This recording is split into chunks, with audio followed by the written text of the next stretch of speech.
Hello बच्चों, आपका फिर से स्वागत है फिजिक्स वाला प्लेटफॉर्म पर। मैं सर्वेश कुमार दीक्षित आज आपके लिए लेके आया हूं आयनिक इक्विलिब्रियम का फर्स्ट लेक्चर। दोस्तों यार देखो, आयनिक इक्विलिब्रियम में हमें करना क्या होता है और किस तरह से चीजें चलती हैं। आप लोग जानते हैं कि आयनिक इक्विलिब्रियम एक इंपॉर्टेंट टॉपिक है, इस पर क्वेश्चन जरूर पूछा जाता है। तो इसको हम किस तरह से करें कि क्वेश्चन भी कर पाए और इसको अच्छे से पेपर में सॉल्व भी कर पाए। तो चलो दोस्तों, आज आपको सिखाता हूं आयनिक इक्विलिब्रियम के बारे में। चलिए, सबसे पहले हमारे पास जो बात आने वाली है, जो हमें डिस्कस करनी है आयनिक इक्विलिब्रियम में, वो दोस्तों है इलेक्ट्रोलाइट। इलेक्ट्रोलाइट क्या होता है, इस बात को आप गौर से और आसानी से समझिए। ठीक है, इलेक्ट्रोलाइट का मतलब क्या है। देखो यार बच्चों, मैंने क्या किया, ये एक कंटेनर लिया और इस कंटेनर में मेरे दोस्त क्या है, कोई सॉल्वेंट है। ये देखिए, कोई सॉल्वेंट की जब भी बात की जाती है तो हम लोग तो एक ही सॉल्वेंट यूज करते हैं। कौन सा? अपना प्यारा वाटर। हम लोग जब भी कहीं सॉल्वेंट की बात आती है तो वाटर यूज करते हैं, यूनिवर्सल सॉल्वेंट। ठीक है, तो देखो क्या है, एक सॉल्वेंट है। अब इसमें मैंने क्या किया है, कोई मॉलिक्यूल डाल दिया है AB, इस तरह से। यदि ये AB मॉलिक्यूल वाटर में आयोनाइज हो जाता है तो इस सॉल्यूशन का नाम रख दिया जाएगा इलेक्ट्रोलाइट। इफ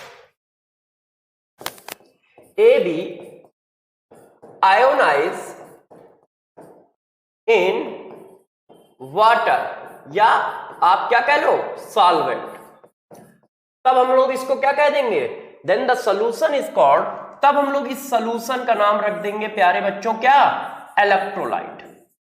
तो इलेक्ट्रोलाइट क्या होता है, इलेक्ट्रोलाइट एक ऐसा सॉल्यूशन है जिसमें आयंस होते हैं। इतनी सिंपल सी बात है और कुछ नहीं। इलेक्ट्रोलाइट एक ऐसा सॉल्यूशन है जिसमें आयंस होते हैं। ये देखो, जैसे ही AB पानी में गया और ये इस तरह से डिसोसिएट हो गया ऐसे, तो ये हमारा सॉल्यूशन क्या बोला जाने लगेगा, इलेक्ट्रोलाइट। ठीक है, कभी भी सॉल्यूट पार्टिकल को हम पानी में डालते हैं, वो आयोनाइज हो जाए तो वो इलेक्ट्रोलाइट है। कभी कभी सॉल्वेंट खुद आयोनाइज होता है तो सॉल्वेंट का सॉल्यूशन भी इलेक्ट्रोलाइट है। इलेक्ट्रोलाइट का सिंपल मीनिंग इतना है, यदि सॉल्वेंट या सॉल्यूशन में आयंस हैं तो वो इलेक्ट्रोलाइट है। बस इतनी सी बात है।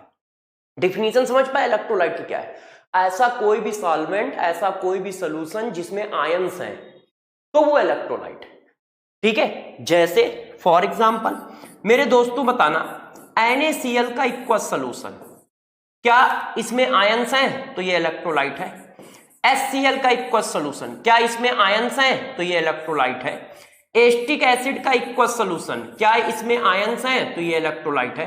Water, pure water, pure water, क्या प्योर वाटर में आयंस हैं? हाँ, H और OH होता है ना, तो ये भी इलेक्ट्रोलाइट है। जरूरी नहीं कि हमेशा सॉल्यूशन ही हो, जरूरी नहीं कि हमेशा सॉल्यूशन हो, सॉल्वेंट भी इलेक्ट्रोलाइट जनरेट कर सकता है क्योंकि वो खुद आयोनाइज होता है सेल्फ में। तो जैसे वाटर, प्योर वाटर क्या है, इलेक्ट्रोलाइट है। तो इलेक्ट्रोलाइट की मीनिंग समझ गए क्या होता है, ऐसा कोई भी सॉल्यूशन जिसमें आयन प्रेजेंस हो वो इलेक्ट्रोलाइट होता है। ठीक है, अब कहानी को और आगे बढ़ाते हैं। इलेक्ट्रोलाइट यार हमारे प्यारे बच्चों दो तरह के होते हैं। देखो, अब हम बात करते हैं टाइप्स ऑफ इलेक्ट्रोलाइट के। Types of electrolyte, types of electrolytes में क्या है, जरा देखो, दो टाइप के होते हैं। एक बोला जाता है वीक इलेक्ट्रोलाइट, एक क्या बोला जाता है प्यारे बच्चों, वीक इलेक्ट्रोलाइट, और एक बोला जाता है स्ट्रॉन्ग इलेक्ट्रोलाइट। हम वीक इलेक्ट्रोलाइट कब बोलते हैं, स्ट्रॉन्ग इलेक्ट्रोलाइट कब बोलते हैं, बस इस बात को अब हमें देखना है। तो जरा देखो, वीक इलेक्ट्रोलाइट कब बोला जाएगा और स्ट्रॉन्ग इलेक्ट्रोलाइट कब बोला जाएगा। स्ट्रॉन्ग इलेक्ट्रोलाइट या वीक इलेक्ट्रोलाइट का नॉमेनक्लेचर जो है परसेंटेज ऑफ आयोनाइजेशन पे है। यदि कहीं पर आयोनाइजेशन अप्रॉक्स 100% के आसपास हो रहा है, या फिर इसी बात को कह सकते हो कंप्लीटली आयोनाइज हो रहा है, कंप्लीटली आयोनाइज हो रहा है, तो हम उसको क्या नाम देते हैं, स्ट्रॉन्ग इलेक्ट्रोलाइट। यदि हमारा सोल्यूट पार्टिकल कंप्लीटली आयोनाइज हो रहा है, अप्रॉक्स 100% आयोनाइज हो रहा है, 90% आयोनाइज हो रहा है, 95% आयोनाइज हो रहा है, तो वो सब क्या आता है, स्ट्रॉन्ग इलेक्ट्रोलाइट बोला जाता है। अब ऐसा कौन होगा, एग्जाम्पल, तो यार सभी बच्चे जानते हैं कि स्ट्रॉन्ग एसिड 100% आयोनाइज होते हैं। क्यों, डिफिनीशन यही है, जो सॉल्वेंट में 100% आयनाइज हो रहा होगा या अप्रॉक्स 100% आयनाइज हो रहा होगा उसी को क्या बोलोगे? Strong acid. तो कौन कौन होगा? स्ट्रॉन्ग एसिड होगा, स्ट्रॉन्ग बेस होगा मेरे दोस्तों, और कौन होगा? सॉल्ट होगा। क्यों? क्योंकि सॉल्ट भी आयनिक होते हैं तो अप्रॉक्स 100% आयनाइज होते हैं। तो स्ट्रॉन्ग इलेक्ट्रोलाइट के जनरली आंसर कौन है? Strong acid, strong base, salt. अब वीक इलेक्ट्रोलाइट कौन होगा? अब आप अपने आप समझ गए होंगे। वीक इलेक्ट्रोलाइट जो होते हैं वो पार्शली आयोनाइज होते हैं। वो क्या होते हैं? पार्शली आयोनाइज होते हैं। पार्शली आयोनाइज का मतलब लगभग उनका आयोनाइजेशन 1 से लेकर 10% के आसपास होता है। ये देखो, पार्शली आयोनाइज होते हैं। जो भी पार्शली आयोनाइज होते हैं वो सब वीक इलेक्ट्रोलाइट है। इसमें कौन आएगा? इस कैटेगरी में कौन आएगा? आप समझ गए होंगे। वीक एसिड आएंगे, वीक बेस आएंगे, ये सब क्या होगा? इस कैटेगरी के आंसर होंगे। तो इलेक्ट्रोलाइट क्या होते हैं? ऐसा कोई भी सॉल्ट जो पानी में गया आयोनाइज हो गया, ऐसा कोई भी सॉल्यूट पार्टिकल जो पानी में गया आयोनाइज हो गया, वो इलेक्ट्रोलाइट है। वो सॉल्यूशन क्या है? इलेक्ट्रोलाइट है। या आप ये बोलो कि जिस सॉल्यूशन में भी आयंस है वो इलेक्ट्रोलाइट है। अब आयोनाइजेशन के बेसिस पे दो पार्ट में 100% के आसपास आयोनाइजेशन हो रहा है तो स्ट्रॉन्ग इलेक्ट्रोलाइट बोला जाता है, और पार्शली आयोनाइजेशन हो रहा है तो वीक इलेक्ट्रोलाइट बोला जाता है। एग्जांपल कौन? ये जैसे एस्टिक एसिड। एस्टिक एसिड दोस्त क्या है? वीक इलेक्ट्रोलाइट है। क्यों? क्योंकि वीक एसिड है। HCl वीक एसिड है। फार्मिक एसिड वीक एसिड है। किसी बच्चे ने कहा कि सर हमको कैसे पता लगेगा कि वीक एसिड है? तो जनरली जितने भी ऑर्गेनिक एसिड है सब वीक एसिड है।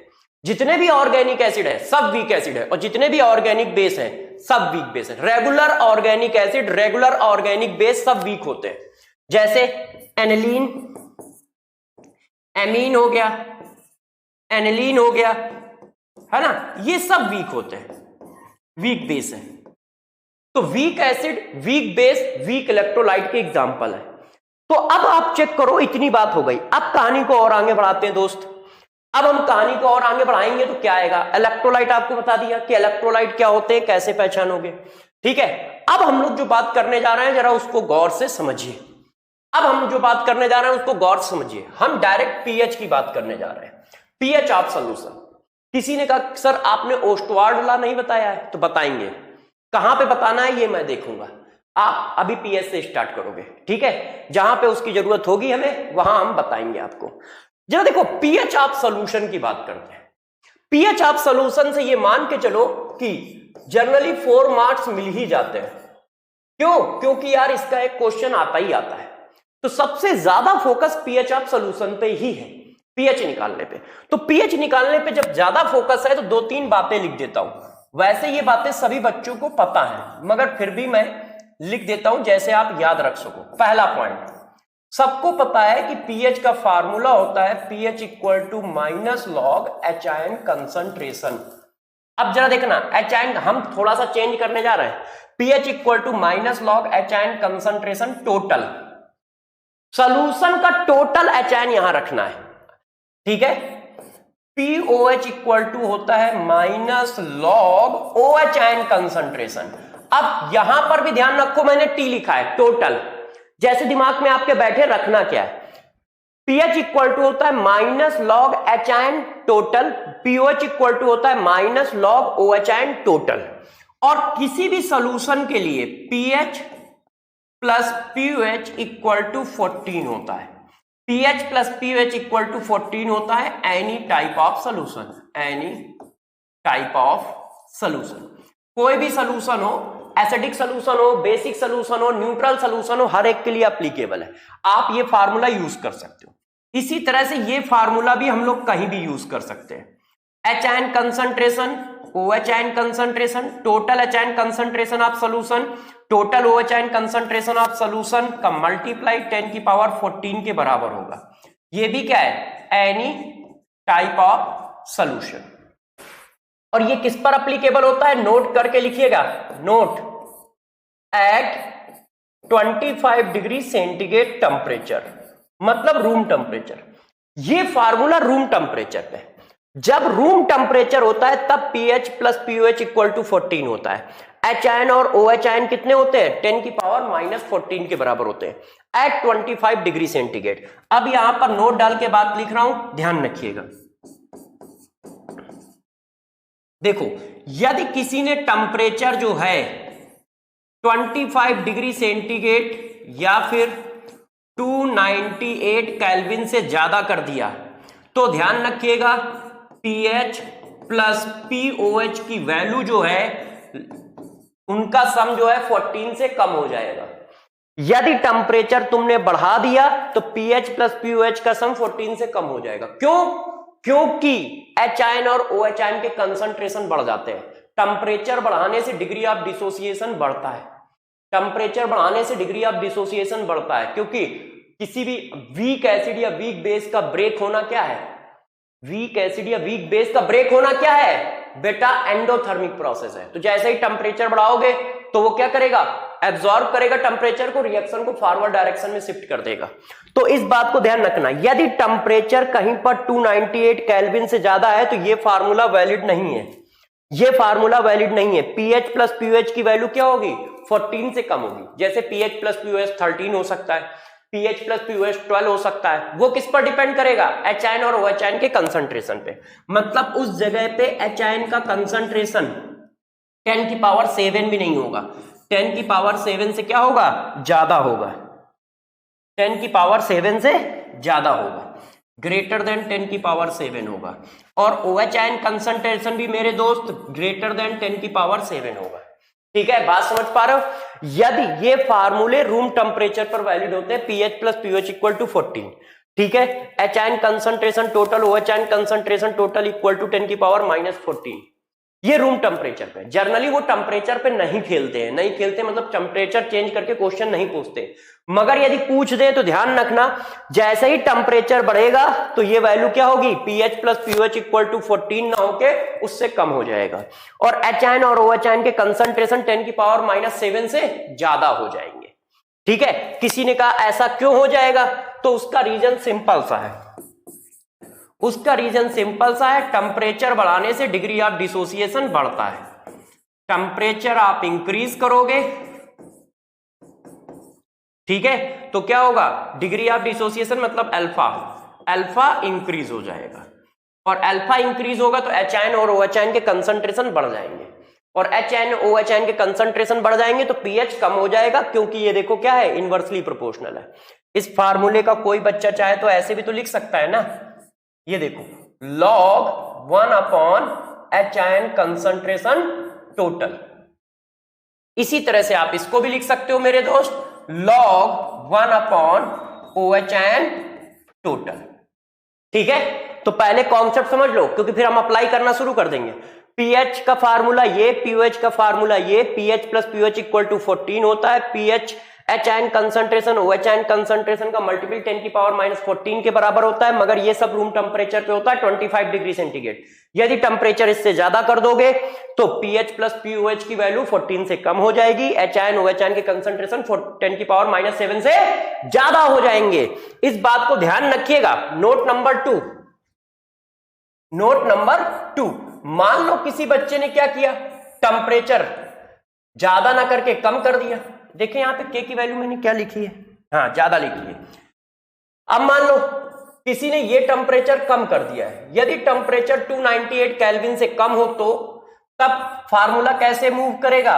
pH प्लस POH की वैल्यू 10 की पावर 14 से ज्यादा हो जाएगी।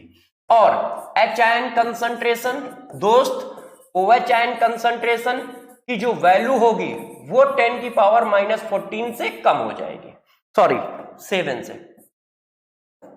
10 की पावर -7 से कम हो जाएगी। और ये बात आप अपने आप समझ गए होगे। टेम्परेचर कम कर दिया है तो डिग्री ऑफ डिसोसिएशन कम हो जाएगा, डिग्री ऑफ डिसोसिएशन कम होगा तो H आयन की वैल्यू कम हो जाएगी, H आयन की वैल्यू कम होगी, 10 की पावर 7 से कम हो गई तो pH बढ़ जाएगा। क्यों? क्योंकि pH equal to minus log H ion concentration होता है। H आयन कंसंट्रेशन का इनवर्सली प्रोपोर्शनल है कि नहीं? कॉन्सेप्ट नंबर 2 समझ गए।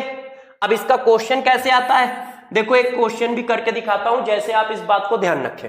ठीक है, देखिएगा, इफ, ध्यान दीजिए, if H ion concentration of acid at, गौर से देखिए, एट 90 डिग्री सेंटीग्रेड इज 10 की पावर, ठीक है, 10 की पावर -6, ये देखिए इस तरह से है।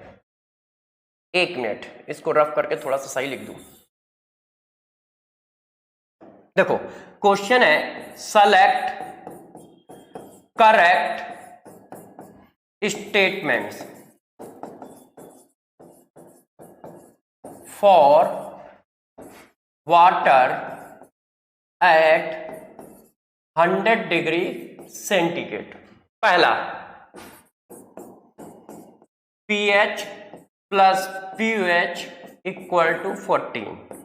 दूसरा HN concentration of water equal to 10 की पावर -7। तीसरा HN concentration of water greater than 10 की पावर -7।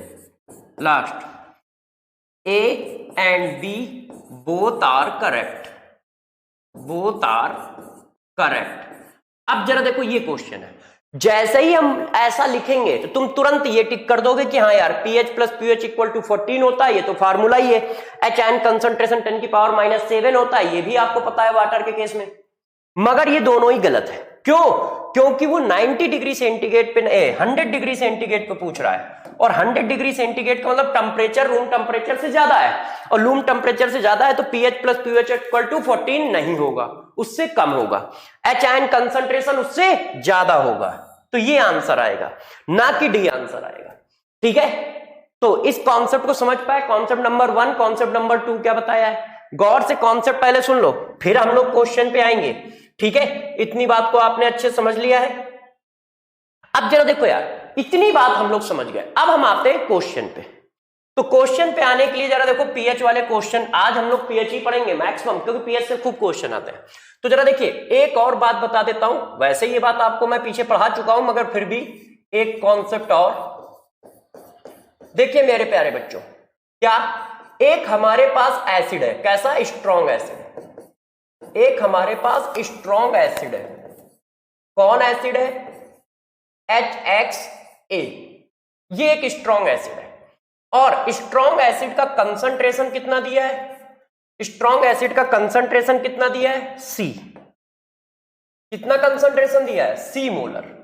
ठीक है, अब मेरे से पूछा जा रहा है कंसंट्रेशन ऑफ HN बताओ, कंसंट्रेशन ऑफ HN बताओ, या फिर मोलरिटी ऑफ HN बताओ, मोलरिटी ऑफ HN बताओ। तो मेरे दोस्तों मैंने आपको पढ़ाया था, मॉलिक्यूल का कंसंट्रेशन देके किसी आयन का कंसंट्रेशन पूछा जाए तो उसके सफिक्स का मल्टीप्लाई कर देते हैं, ये आएगा। तो कंसंट्रेशन ऑफ HN कितना आएगा? X into CM। मगर वो कौन है? स्ट्रॉन्ग इलेक्ट्रोलाइट है, स्ट्रॉन्ग एसिड है। जरा ध्यान रखिएगा मैंने क्या लिखा है। यदि स्ट्रॉन्ग एसिड का केस है, मॉलिक्यूल का कंसंट्रेशन दिया है और आपसे HN का पूछ रहा है, तो बस इस नंबर का मल्टीप्लाई कर दो, X into C molar, X into C molarity. ठीक है, ये बात मैंने आपको मोल कॉन्सेप्ट में पढ़ाई भी थी। अब इसी बात को आगे बढ़ाने के लिए अब चलते हैं। देखो यार दोस्तों, आपको मैं एक क्वेश्चन देता हूं, ठीक है? इतने क्वेश्चन आज हम लोगों को करने हैं। हमने पूछा क्या? कैलकुलेट pH ऑफ, गौर सुनिए जा, calculate pH of given solution. ये क्वेश्चन स्टार्ट हो रहा है, आपको जितने भी सॉल्यूशन दिए जा रहे हैं उनके क्या निकालने हैं? pH निकालने हैं। पहला सॉल्यूशन दिया गया 10 की पावर -3 मोलर HCl। बिल्कुल बेसिक से स्टार्ट कर रहा हूं। यदि 10 की पावर -3 मोलर HCl लिया जाए तो इसका pH क्या होगा?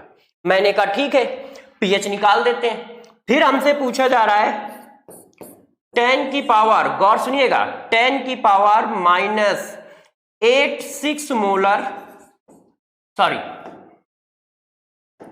10 की पावर -3 मोलर H2SO4। अब इनका pH निकालते हैं। पहले मैं 2 क्वेश्चन करता हूं, ठीक है? आराम आराम से आज ABCD पूरी पढ़ाएंगे, जेड तक ले जाना है। गौर समझो, सॉल्यूशन नंबर A। अब मेरे प्यारे बच्चों जरा देखिए, आपसे क्या पूछा गया? 10 की पावर -3 मोलर HCl सॉल्यूशन का pH बताओ। अब मेरे को बताना जरा, ये कंसंट्रेशन किसका दिया है? 10 की पावर -3 मोलर HCl लिखा है, तो जरा बताओ 10 की पावर -3 मोलर कंसंट्रेशन है किसका? HCl का है या HN का है? HCl का है, मॉलिक्यूल का है। मगर जो हमारे पास पीएच का फार्मूला होता है उसमें हम किसका कंसंट्रेशन डालते हैं? उसमें हम किसका कंसंट्रेशन डालते हैं जरा बताना? उसमें हम एचायन कंसंट्रेशन डालते हैं, एसिड का कंसंट्रेशन नहीं डालते। फार्मूला हमारा ये है। तो यार ये तो मॉलिक्यूल का कंसंट्रेशन है, तो एचायन का कंसंट्रेशन कैसे बनाओगे? HCl कैसा है? स्ट्रॉन्ग एसिड, तो स्ट्रॉन्ग एसिड है तो एचायन का कंसंट्रेशन दोस्त कैसे आया? एचायन का कंसंट्रेशन, एचायन कंसंट्रेशन ऑफ एसिड कितना आया? 10 की पावर -3। एचायन कंसंट्रेशन ऑफ एसिड कितना आया दोस्त? 10 की पावर -3। क्यों? यहां पे कितना लिखा है? 1। तो जब यहां पे 1 लिखा है तो 1 का मल्टीप्लाई करोगे, ठीक है। तो अब pH इक्वल टू कितना आया? तो सभी बच्चे जानते हैं कि हमने फार्मूला लग दिया 10 की पावर -3। तो बच्चों pH की वैल्यू कितनी आ गई? 3 आ गई। पहला क्वेश्चन हमारा हो गया, ठीक है कि नहीं? पहला क्वेश्चन हमारा हो गया। धीरे धीरे हम बातें बढ़ा रहे हैं। अब हम दूसरे क्वेश्चन पे आते हैं। Solution number B. Solution number B में हमसे क्या कहा गया? हमसे कहा गया कि 10 की पावर -3 मोलर H2SO4 का pH बताओ। यही तो आपने बोला, तो मैंने कहा बता देंगे। तो यार pH का हमारा फार्मूला क्या है दोस्त? pH का फार्मूला है -log HN concentration of total है। अब जरा बताओ ये कंसंट्रेशन किसका दिया है? H2SO4 का दिया है कि HN का दिया है? तो H2SO4 का दिया है। तो HN का कंसंट्रेशन कैसे निकालोगे? तो HN का कंसंट्रेशन क्या आएगा? 2 इंटू C कितना है? 10 की पावर -3। तो देखो HN का कंसंट्रेशन क्या आया? अलग आया। HN का कंसंट्रेशन मेरे दोस्त क्या आया? अलग आया। अब आपने pH इक्वल टू लगाया, pH equal to -log HN concentration, HN concentration की वैल्यू डाल दी ऐसे। तो हमारा pH इक्वल टू आ गया 3 -log 2। लॉग को सॉल्व कर लिया। देखो ये जो आएगा ना इसकी पावर लिख दिया करो, माइनस में यहां जो लिखा हो उसको लॉग लगा के लिख दो बस। किसी ने कहा सर आपने अचानक कैसे कर दिया? तो बताता हूं, जो पावर में है उसको यहां लिख दो और यहां पर जो है उसको लॉग के साथ लिख दो, अपने आप सॉल्व है। यही आंसर आएगा, चेक कर लो। और log 2 की वैल्यू सब जानते हो, रख दीजिए। किसी ने कहा कि सर आपने ये 2 क्वेश्चन कराए क्यों? तो पहले 2 क्वेश्चन में मैंने आपको यह सिखाया है कि मॉलिक्यूल का कंसंट्रेशन सेम है मगर HN का कंसंट्रेशन अलग अलग है, इसी वजह से pH अलग अलग है। इसका मतलब मॉलिक्यूल का कंसंट्रेशन फार्मूले में नहीं डालना है, HN का कंसंट्रेशन डालना है।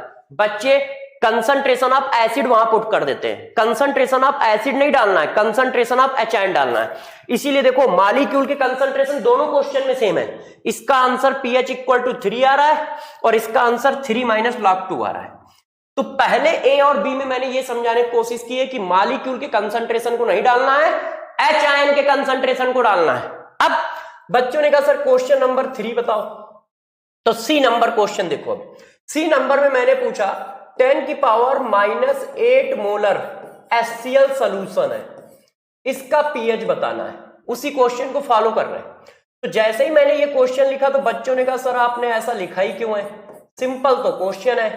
देखो HN कंसंट्रेशन टोटल, तो HN कंसंट्रेशन ऑफ एसिड कितना आएगा? सभी बच्चों को पता है कितना आएगा? 10 की पावर -8 मोलर है कि नहीं?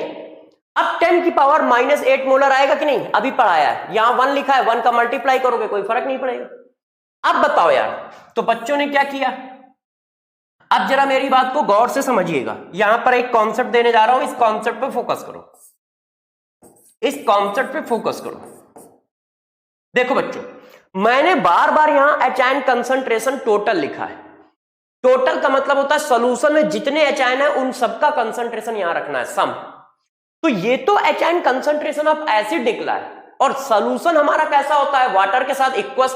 तो वाटर के HN भी तो होते हैं भाई। जैसे ये सॉल्यूशन है, अब इसी सॉल्यूशन को मैं बना रहा हूं, जरा मेरी बात को समझो। अब मेरे दोस्त इस सॉल्यूशन में 10 की पावर -8 HN तो आए एसिड से,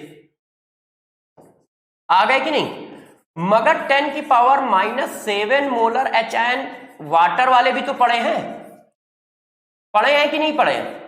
तो वाटर वाले भी HN रखने पड़ेंगे क्योंकि टोटल लिखा है। क्योंकि क्या लिखा है? टोटल, HN टोटल लिखा है। तो जब मेरे दोस्त HN टोटल लिखा है तो HN टोटल इक्वल टू आएगा, गौर समझिए, HN concentration of acid plus 10 की power -7। H ion concentration of acid plus 10 की पावर -7, तो टोटल एचायन कंसंट्रेशन ये आएगा, उसमें वाटर का कंसंट्रेशन भी ऐड होगा।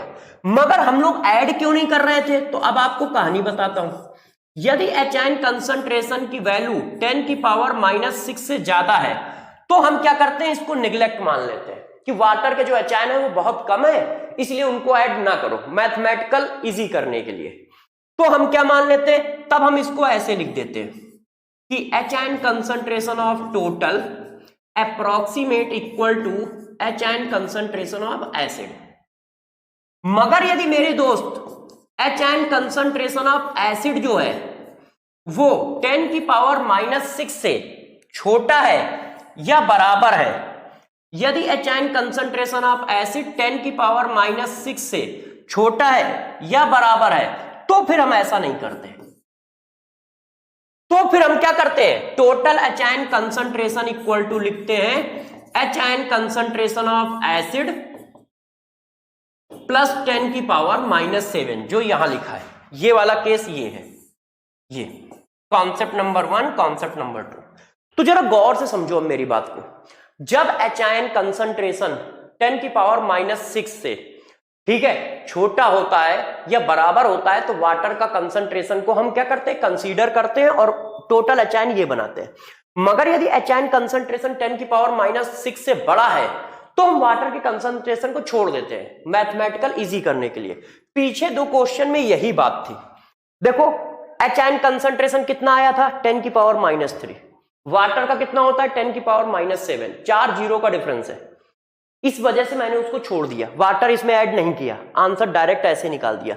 जबकि ये भी तो इक्वल सॉल्यूशन है और ये भी इक्वल सॉल्यूशन है, तो इसमें भी तो वाटर है, तो इसका भी वाटर ऐड होना चाहिए था ना, मगर मैंने ऐड नहीं किया। क्यों, ये मैथ्स वालों की प्रॉब्लम है। मैथ्स वालों ने हम लोगों को केमिस्ट्री में गड़बड़ कर रखा है यहां, अपनी मैथ्स लगा लगा के। क्यों, उन्होंने कहा कि यार वाटर इतनी छोटी वैल्यू है, इतनी बड़ी वैल्यू में ऐड करो या ना करो कोई फर्क नहीं पड़ेगा। तो हम लोगों ने कहा ठीक है।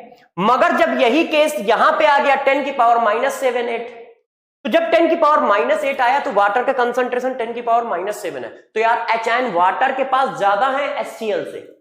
अब वाटर को कैसे निगलेक्ट कर सकते हो, तो हमको ऐड करना पड़ा। तो अब आप दिमाग में एक कॉन्सेप्ट बैठा लो, इस कॉन्सेप्ट को सुन लो। दिमाग में क्या बात बैठा लोगे, यदि एसिड के एचायन 10 की पावर -6, जो एचायन के लिए बोल रहा हूं वही OH के लिए, कॉन्सेप्ट डिट्टो सेम चल रहा है, ध्यान रखिएगा। जैसा एचायन के साथ ट्रीट करोगे वैसा ही OH के साथ ट्रीट करोगे, ध्यान रखिएगा। यदि कहीं भी एसिड के एचायन या बेस के OH की वैल्यू 10 की पावर -6 के बराबर आ जाए या उससे छोटी आए, तो हमेशा ध्यान रखना टोटल एचायन कंसंट्रेशन इक्वल टू बनेगा एचायन कंसंट्रेशन ऑफ एसिड प्लस 10 की पावर -7। तो टोटल एचायन कंसंट्रेशन इक्वल टू बनेगा एचायन कंसंट्रेशन ऑफ एसिड प्लस 10 की पावर -7। कब, जब एसिड के एचायन का कंसंट्रेशन या बेस के OH का कंसंट्रेशन 10 की पावर -6 के बराबर या उससे छोटा आ जाए। बार बार बोल रहा हूं, ध्यान रखना, बच्चे यहां गलती करते हैं, जैसे इसका pH 8 निकाल देते हैं और गलत हो जाता है। तो अब बेटा हम pH क्या निकालेंगे, तो अब हमारे पास टोटल एचायन कंसंट्रेशन कितना आया, तो टोटल एचायन कंसंट्रेशन इक्वल टू आया 10 की पावर -8 प्लस 10 की पावर -7, और 10 की पावर -8 प्लस 10 की पावर -7 को ऐड करो तो ये आएगा 1.1 इंटू 10 की पावर -7। ठीक है, कैसे किया, 10 इंटू 10 की पावर -8 कर लिया, 10 की पावर 8 कॉमन ले लिया तो 11 आ गया अंदर, और फिर मैंने एक पावर बना के ये ले लिया। अब इसका pH निकाल दो। तो जब दोस्त इसका pH निकालोगे तो pH equal to -log H ion concentration. मैंने आपको क्या पढ़ाया है, ये जो आया इसको पहले लिख लो, माइनस लगा लो, ये वाली वैल्यू लिख दो, आंसर ये आ गया। अब बस लॉग टेबल में आंसर देख के आंसर आ जाएगा। pH क्या आएगा, 7 से कम, क्योंकि pH 7 से कम आएगा तभी तो सोल्यूशन एसिडिक होगा, और यहां तो pH 7 से ज्यादा आ रहा था, pH इक्वल टू 8 आ रहा था, और pH इक्वल टू 8 पे तो सोल्यूशन हमारा कैसा होता है दोस्त, सोल्यूशन हमारा कैसा है तो दोस्त, बेसिक। तो HCl का सोल्यूशन बेसिक कैसे हो सकता है, तो ध्यान रखना, ऐसा नहीं कि बस pH निकालने में झोंक लगा रखा है कि बस pH निकालना है। pH निकालते समय यह बात जरूर ध्यान रखो कि एसिड का pH 7 से कम आए और बेस का pH 7 से ज्यादा है। एसिड का पीएच 7 से कम है और बेस का पीएच 7 से ज्यादा है। ये बात जरूर ध्यान रखना। जैसे किसी ने गलती की तो पकड़ सकता है कि उसने गलत कर दिया है। जैसे मान लो वो वाटर ऐड ना करता तो पीएच कितना आता, 8, और यार पीएच 8 आया है तो सोल्यूशन बेसिक हो गया। वाटर में HCl डालोगे सोल्यूशन बेसिक हो जाएगा। बड़ी नाइंसाफी है यार, है कि नहीं? HCl तो गुस्सा आ जाएगा यार। तो जरा ध्यान रखना इस बात को। तो देखो इस कॉन्सेप्ट पे फोकस रखिएगा, ध्यान रखिएगा। मैं बता चुका हूं क्या, यदि कहीं पर H आयन कंसंट्रेशन या OH आयन कंसंट्रेशन 10 की पावर -6 से छोटा आ जाए या बराबर आ जाए तो हमेशा वाटर के H आयन और OH आयन ऐड होंगे, हम उनको निगलेक्ट नहीं करेंगे। यदि H आयन की वैल्यू 10 की पावर -6 से बड़ी आ रही है तो हम उनको निगलेक्ट करते हुए चलेंगे। कॉन्सेप्ट समझ गए? ध्यान रहेगा। तो पहले क्वेश्चन में, दूसरे क्वेश्चन में और तीसरे क्वेश्चन में क्या बात सिखाई है? तीसरे क्वेश्चन में बताया है कि वाटर भी ऐड होता है, मगर हम क्या करते हैं, हाई कंसंट्रेशन पे उसको निगलेक्ट मान के चलते हैं। तो बच्चों ने कहा सर कब निगलेक्ट करना है, कब निगलेक्ट नहीं करना है, तो उसके लिए कॉन्सेप्ट बताया गया कि कब निगलेक्ट करना है, कब निगलेक्ट नहीं करना है। अब कहानी को और आगे ले चलते हैं। नेक्स्ट नंबर का क्वेश्चन डी पार्ट करते हैं। इतनी बात समझ गए ना मेरे प्यारे बच्चों? अब किसी बच्चे ने कहा सर देखो जरा ये क्वेश्चन लिखा है 10 की पावर -10 मोलर, ठीक है, H2SO4।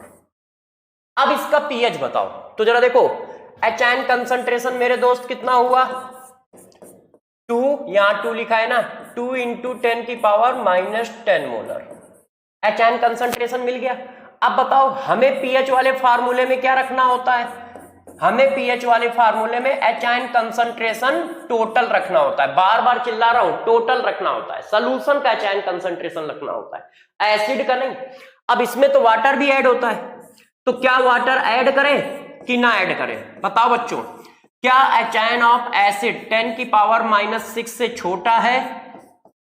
क्या H ion concentration of acid 10 की पावर -6 से छोटा है या बराबर है? तो बहुत छोटा है, इसलिए H ion concentration of water add होगा। Total H ion equal to क्या बना, H ion concentration of acid plus H ion concentration of water, क्योंकि वाटर को अब छोड़ नहीं सकते। अब इसको क्या करोगे, सॉल्व करोगे। तो ये 10 की पावर -10 और इसको कैसे लिखा, 1000 × 10 की पावर -10।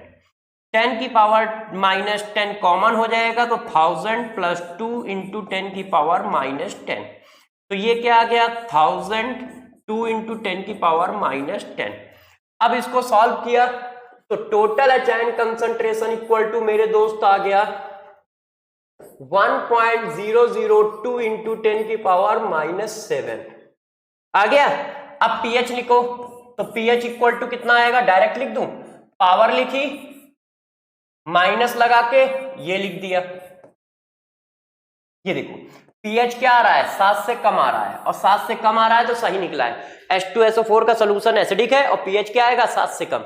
बात समझ पाए कैसे कर रहा हूं? ये दिमाग में बात बैठा लीजिए। यदि कहीं पर भी H ion concentration of acid या OH ion concentration of base 10 की पावर -6 से छोटा आता है या बराबर आता है तो वाटर का H आयन और OH आयन ऐड होंगे। पहला दिमाग में ये पॉइंट बैठा लो, ठीक है?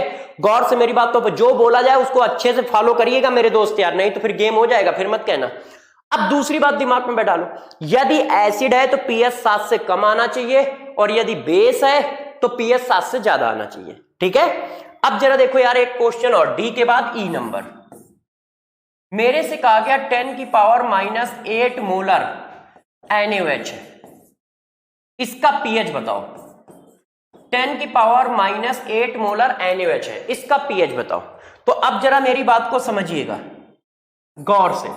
यहां पर बच्चे गलती करते हैं इसलिए मैं नोट डाल के लिख रहा हूं। यदि किसी बेसिक सॉल्यूशन का पीएच पूछ रहा है तो तुम बेसिक सॉल्यूशन का हमेशा पीओएच निकालोगे। क्या निकालोगे? First calculate pOH of basic solution.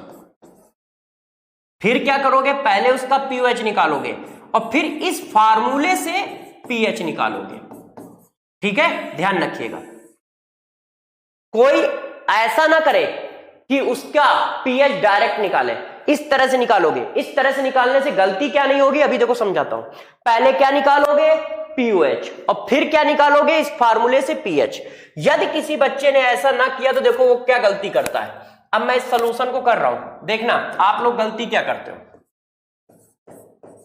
मैंने कहा यार 10 की पावर -8 मोलर NaOH का pH बताओ, तो बच्चे कहते हैं अच्छा OH आयन कंसंट्रेशन कितना हुआ, OH ion concentration of base यहां कितना लिखा है 1 है कि नहीं, तो 1 × 10 की पावर -8।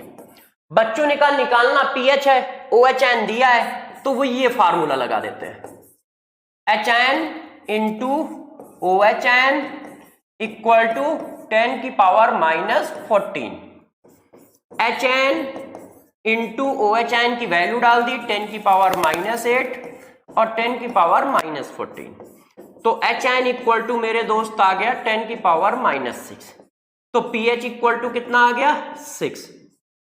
बच्चे ऐसे करते हैं। अब बताओ मेरे दोस्त, यदि pH 6 से मतलब 7 से कम है, यदि pH 7 से कम है तो सॉल्यूशन कैसा होगा, सॉल्यूशन का जो नेचर होगा वो एसिडिक होगा। अब जरा बताना NaOH का सॉल्यूशन एसिडिक कैसे हो सकता है। इसका मतलब कहीं ना कहीं तुमने क्वेश्चन को गलत किया है, रॉन्ग है, पता चला रॉन्ग है। कहां रॉन्ग है वो आप ना जानो, बस रॉन्ग जरूर है। तो ऐसे क्वेश्चन करने को मैंने मना किया है। मैंने क्या कहा है, ऐसे क्वेश्चन करो, इसी क्वेश्चन को करना है तो ऐसे करो। इससे क्या होगा, इससे एक बात ये होगी कि गलती नहीं होगी, जो आप लोग गलती करते हो वो नहीं होगी। मैंने कहा है सॉल्यूशन बेसिक है तो पहले POH निकालो, पहले POH निकालो, तो OH आयन कंसंट्रेशन कितना आया 10 की पावर -8 आया कि नहीं आया। अब बताओ क्या मैंने कहीं पढ़ाया है कि OH आयन कंसंट्रेशन या H आयन कंसंट्रेशन 10 की पावर -6 से छोटा है तो हमेशा उसमें वाटर का H आयन या OH आयन ऐड होता है। क्या ये वैल्यू 10 की पावर -6 से छोटी है, यस। तो फिर यार total OH ion equal to क्या होगा मेरे दोस्त, total OH ion equal to मेरे दोस्त होगा OH ion of base plus OH ion of water. तो OH आयन कंसंट्रेशन आया 10 की पावर -8 10 की पावर -7, दोनों को ऐड किया तो 1.1 × 10 की पावर -7। अब हमने लगाया POH, तो POH की वैल्यू कितनी आई 7 माइनस ये लिख दो और फिर माइनस लगा के ये लिख दो, ये लो आंसर आ गया POH का। अब हमसे pH पूछा गया है, मैंने लगा दिया pH plus POH equal to 14। pH की वैल्यू डाल दी 7 माइनस log 1.1 इक्वल टू 40, तो pH मेरे दोस्त कितना आ गया 7 प्लस log 1.1। अब मेरे दोस्त जरा बताओ pH की वैल्यू क्या आ रही ग्रेटर देन 7, और pH की वैल्यू ग्रेटर देन 7 है तो सोल्यूशन कैसा होगा बेसिक। NaOH का सोल्यूशन है वो बेसिक भी आ रहा है, इसका मतलब ये सही आंसर है। तो ध्यान रखिएगा कभी इस तरह से क्वेश्चन ना करें क्योंकि गलती हो जाती है बच्चों से। गलती कहां हो गई, अब मैं ये बात बता देता हूं आपको कि आपने गलती कहां कर दी है, यहां पे कर दी है। ये जो तुमने OH आयन डाले हैं ये गलत डाले, ये वाले OH आयन डालने चाहिए थे यहां पर, ये वाले, ठीक है, वाटर के ऐड करके। तो आप ऐसे मत करें, जब भी कहीं बेस सॉल्यूशन बेसिक है और pH पूछा जाए तो पहले आप उसका POH निकालें फिर pH निकालें, ठीक है। उससे क्या होगा, उससे करेक्शन मतलब गलत होने के चांसेस कम रहेंगे, एक्यूरेसी हाई रहेगी, और कुछ नहीं रहेगा। मैं तो इस तरह से भी कर सकता हूं और जिसकी अच्छी प्रैक्टिस है वो इस तरह से भी क्वेश्चन को निकाल सकता है, मगर मेरा ओपिनियन है कि आप ऐसा जरूर करें। तो जरा देखा क्वेश्चन कैसा आया। अभी तक मैंने D या E तक सॉल्व किया है। क्या हुआ, पहले मैंने आपको बताया कॉन्सेप्ट नंबर 1 आपके दिमाग में चिपकाया कि मॉलिक्यूल के कंसंट्रेशन को नहीं रखना है, H आयन के कंसंट्रेशन को रखना है, ठीक है। इसलिए मॉलिक्यूल के कंसंट्रेशन सेम हो सकते हैं मगर H आयन के अलग अलग हो सकते हैं, और हम सिर्फ स्ट्रॉन्ग एसिड अभी पढ़ रहे हैं।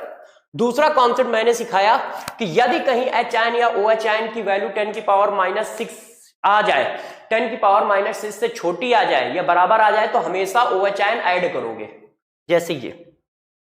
इतनी बात अभी मैंने डिस्कस की है और हम लोग E नंबर तक पहुंचे हैं, है ना। अब हम लोग चलते हैं एफ नंबर पे। एफ नंबर के क्वेश्चन को कैसे करेंगे, देखो ई के बाद हमारा क्या आएगा दोस्त, एफ आएगा। अब गौर से बातों को समझिएगा। अब हम लोगों ने इतनी बात सीख ली है क्या, कि किसी भी सॉल्यूशन का पीएच में क्या क्या बातें याद रखनी है ना। सिर्फ एक बात, क्या क्या बातें याद रखनी है। पहली बात, हमें एचाइन कंसंट्रेशन चाहिए। दूसरी बात, हमें टोटल एचाइन कंसंट्रेशन फार्मूले में डालना है। तीसरी बात, यदि एचाइन या ओ एचाइन कंसंट्रेशन 10⁻⁻⁶ ठीक है से छोटा आ जाता है या बराबर आ जाता है तो वाटर का कंसंट्रेशन ऐड होगा। चौथी बात, यदि किसी पीएच का, यदि किसी बेसिक सॉल्यूशन का पीएच पूछ रहा है तो हम पहले पीओएच निकालेंगे फिर पीएच निकालेंगे। इतनी बातें हम लोगों ने डिस्कस की है। अब कहानी को और आगे बढ़ाते हैं, एफ नंबर पे चलते हैं।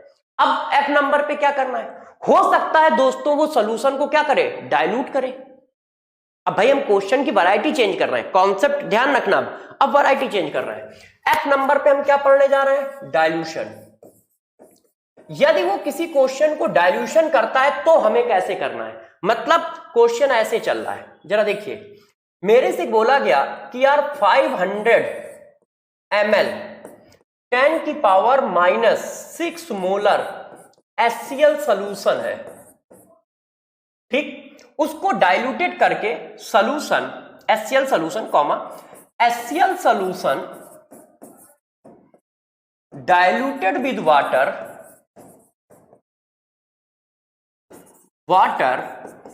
and make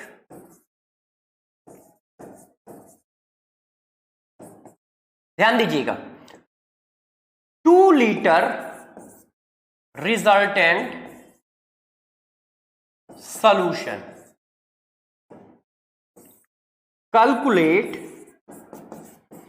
pH of final solution या रिजल्टेंट सॉल्यूशन। इसका वो पीएच पूछ रहा है। अब ये देखो डाइल्यूशन का केस, पानी मिलाया गया है, तो पहले तो हम लोगों को कॉन्सेप्ट पढ़ाना है कि डाइल्यूशन होगा तो हमें करना क्या है। तो जरा गौर से मेरी बातों को समझिएगा, कॉन्सेप्ट क्या है, फिर हम लोग क्वेश्चन करेंगे। यदि कोई भी क्वेश्चन डाइल्यूशन का हो, तो मैंने आपको मोल कॉन्सेप्ट में भी एक बात बताई थी कि डाइल्यूशन के क्वेश्चन में हमेशा बस तुम इतनी बात याद रखना, गौर समझिएगा मेरी बात, इतनी बात आपको याद रखनी है डाइल्यूशन के क्वेश्चन में। क्या, डाइल्यूशन होने से पहले एचाइन के मोल, बिफोर डाइल्यूशन बराबर कर देने हैं डाइल्यूशन होने के बाद एचाइन के मोल। बस अपने आप पीएच निकल आएगा। कैसे निकलेगा, कहानी समझाता हूं। मैंने पीछे भी कॉन्सेप्ट दिया है कि डाइल्यूशन करने से सॉल्यूट के मोल नहीं चेंज होते हैं, उसी तरह से डाइल्यूशन करने से एचाइन के मोल भी नहीं चेंज होंगे। कैसे किया जाता है, अब आपको इस बात को समझाता हूं। देखो आप लिखोगे कैसे, आप चाहें तो इस चीज को ऐसे लिख सकते हैं। हम यदि सपोज करें कि हमारे पास ये एसिड है, तो एचाइन का कंसंट्रेशन, इस एसिड का पहले कंसंट्रेशन कितना था M1, वॉल्यूम कितना था V1, फिर डाइल्यूशन करने के बाद कितना हो गया, डाइल्यूशन करने के बाद हो गया M2 और क्या हो गया V2। तो देखो क्या बराबर करोगे आप, हमें एचाइन के मोल चाहिए तो X इंटू M1V1 फिर X इंटू M2V2 और V2 निकाल लो, और V2 निकल आया तो एचाइन कंसंट्रेशन निकल आया, और यही एचाइन कंसंट्रेशन तो जाके हमें वहां डालना है फार्मूले में, ठीक है। तो ये देखो अब मैं इसको करके दिखाता हूं, जरा समझिएगा, कॉन्सेप्ट समझ गए। हमें क्या करना है, एचाइन बिफोर डाइल्यूशन एचाइन आफ्टर डाइल्यूशन बराबर करने। पहले निकालो, M इंटू V करोगे तो क्या आएगा, मोल आएगा। किसका मोल आएगा, HCl का। HCl का मोल जितना होगा उतना ही एचाइन का मोल होगा, क्योंकि यहां 1 लिखा है। तो देखो मैं डायरेक्ट कर रहा हूं, 500 इंटू 10⁻⁻³ लीटर हो गया, और ये V हो गया। M इंटू V कर दिया, मोल बन गया। गौर समझिएगा, M इंटू V किया, मोल बन गया। किसका मोल बना, HCl का। क्या हमें HCl का मोल चाहिए, नहीं, एचाइन का चाहिए। इंटू 1 बराबर डाइल्यूशन करके कितना सोल्यूशन बना लिया है, 2 लीटर। 2 इंटू 2 लीटर बनाने वाले सोल्यूशन का हमें क्या चाहिए, मोलरिटी। क्यों? उसने पूछा रिजल्टेंट सोल्यूशन का पीएच। जिस सोल्यूशन का पीएच पूछोगे उसी सोल्यूशन का तो एचआईन कंसंट्रेशन चाहिए होगा। तो उस सोल्यूशन में हमने क्या किया, अपनी तरफ से मोलरिटी कितनी मान ली, m। तो m इंटू वी क्या हो गए, HCl के मोल। तो क्या HCl के मोल लिख ले हैं? नहीं, एचआईन के मोल लिखने हैं, तो इंटू 1। अब मोलरिटी की वैल्यू निकल आई। कैसे निकल आई, सॉल्व कर लो दोस्तों। सॉल्व करोगे तो 10 की पावर -9, 2 चलेगा 10 की पावर -7, तो ये आ गया 5 डिवाइडेड बाई 2 इंटू 10 की पावर -7। ये कितना आ गया, 2.5 इंटू 10 की पावर -7। ये क्या आया, एचआईन ऑफ एसिड आया। गौर से समझना, क्वेश्चन अच्छा है, घूम जाओगे अभी 2 मिनट में। क्वेश्चन पे जरा ध्यान दीजिए। पहली बात समझ में आई, जब भी कहीं डाइल्यूशन होगा तो हम क्वेश्चन को एक ही तरह से करेंगे। कैसे करोगे, एचआईन बिफोर डाइल्यूशन बराबर एचआईन आफ्टर डाइल्यूशन। कैसे लिखे जाएंगे, x into M into V. M into V से मोल ऑफ मॉलिक्यूल है, ध्यान है, formula of mole equal to molarity into volume in litre. तो m इंटू वी करने से मोल आए, मगर किसके, मॉलिक्यूल के। एचआईन के मोल निकालने के लिए x का मल्टीप्लाई। इसी तरह m इंटू वी इसका किया तो इसके मोल आए, एचआईन के मोल निकालने के लिए x का मल्टीप्लाई। हमें m2 निकालना है। क्यों, m2 before dilution, after dilution H ion है। आफ्टर डाइल्यूशन एचआईन है और आफ्टर डाइल्यूशन ही तो हमसे पीएच पूछ रहा है दोस्त। तो जिसका पीएच पूछेगा उसी का तो एचआईन निकालोगे बस। अब जरा देखो यहां एचआईन कंसंट्रेशन आ गया है। अभी क्वेश्चन को आगे ले चलते हैं। तो दोस्त यार एचआईन कंसंट्रेशन आया हमारा 5/2 का मतलब ये 10 की पावर -7। ये एचआईन कंसंट्रेशन ऑफ एसिड आया है ना। पीएच का फार्मूला क्या है, पीएच का फार्मूला है -log एचआईन टोटल। क्या इसमें वाटर का एचआईन जोड़ना चाहिए, बताओ, क्या इसमें वाटर का एचआईन जोड़ना चाहिए? तो बिल्कुल जोड़ना चाहिए। वैल्यू कितनी आ रही है, 10 की पावर 7। मैंने आपको पढ़ाया कहीं पर भी एचआईन कंसंट्रेशन 10 की पावर -6 से छोटा या बराबर आएगा तो एचआईन ऐड होगा वाटर का। तो इसका मतलब अभी क्वेश्चन खत्म नहीं हुआ था, क्वेश्चन टफ है। टोटल एचआईन क्या करोगे, H ion concentration of acid plus H ion concentration of water. तो बेटा वैल्यू कितनी आई, एसिड का एचआईन कंसंट्रेशन 2.5 इंटू 10 रेज़्ड की पावर 7, वाटर का 10 की पावर 7। तो मेरे दोस्तों क्या हो गया, 3.5 इंटू 10 रेज़्ड की पावर 7। अब इसको सॉल्व करके यहां रखो, 3.5 इंटू 10 रेज़्ड की पावर 7। तो फार्मूला क्या हुआ, मैंने आपको पढ़ाया है, पहले पावर लिख दो फिर माइनस में ये वैल्यू लिख दो लॉग के साथ। ये आंसर आ गया।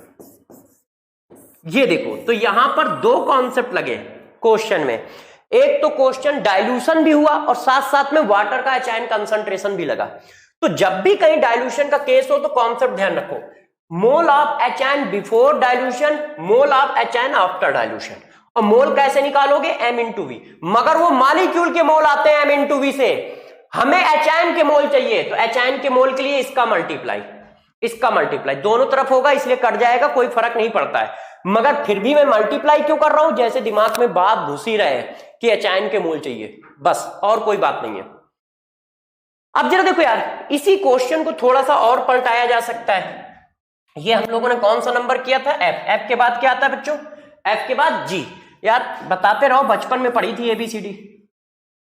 अब जरा देखो यार, यदि यही क्वेश्चन ऐसे कहा जाता, अब मैं थोड़ा सा शॉर्टकट में लिखूंगा, pH इक्वल टू 3 है और उसके आपने 100 ml ले लिए हैं, इसको तुमने मिक्स कर दिया है, गौर से देखिए, इसको तुमने मिक्स कर दिया है 1 लीटर वाटर के साथ, 1 लीटर वाटर के साथ। अब वो पूछ रहे हैं जो हमारे पास रिजल्टेंट सोल्यूशन आएगा, रिजल्टेंट सोल्यूशन, उसका पीएच बताओ। ये देखो, अब उसी क्वेश्चन को ऐसे कर दिया गया, क्या, pH इक्वल टू 3, 100 ml का एसिड का सोल्यूशन है, 100 ml pH equal to 3 HCl का सोल्यूशन है, उसको 1 लीटर पानी में मिला दिया गया है। अब वो पूछ रहा है रिजल्टेंट सोल्यूशन का pH बताओ। तो कैसे बताओगे, तो जरा देखो, यदि कहीं पे pH दिया है तो एचआईन कंसंट्रेशन इक्वल टू होता है 10 की पावर माइनस pH। तो एचआईन कंसंट्रेशन की वैल्यू कितनी आई एसिड के, 10 की पावर -3, और सोल्यूशन क्या है 100 ml। अब इसमें तुमने पानी मिला दिया है, तो डायरेक्ट कर रहा हूं, गौर समझिएगा, डाइल्यूशन से पहले मोल कितने थे, डाइल्यूशन से पहले मोल कितने थे? 10 की पावर -3 इंटू 100 इंटू 10 की पावर -3। समझ गया कैसे? V किस में होना चाहिए? लीटर में। तो V लीटर में बनाने के लिए 10 की पावर -3 का, और ये क्या है? Molarity of HN। तो pH इक्वल टू 3 दिया है, तो pH इक्वल टू 3 का मतलब होता है HN इक्वल टू 10 की पावर -pH कितना है? pH की वैल्यू डाल दी।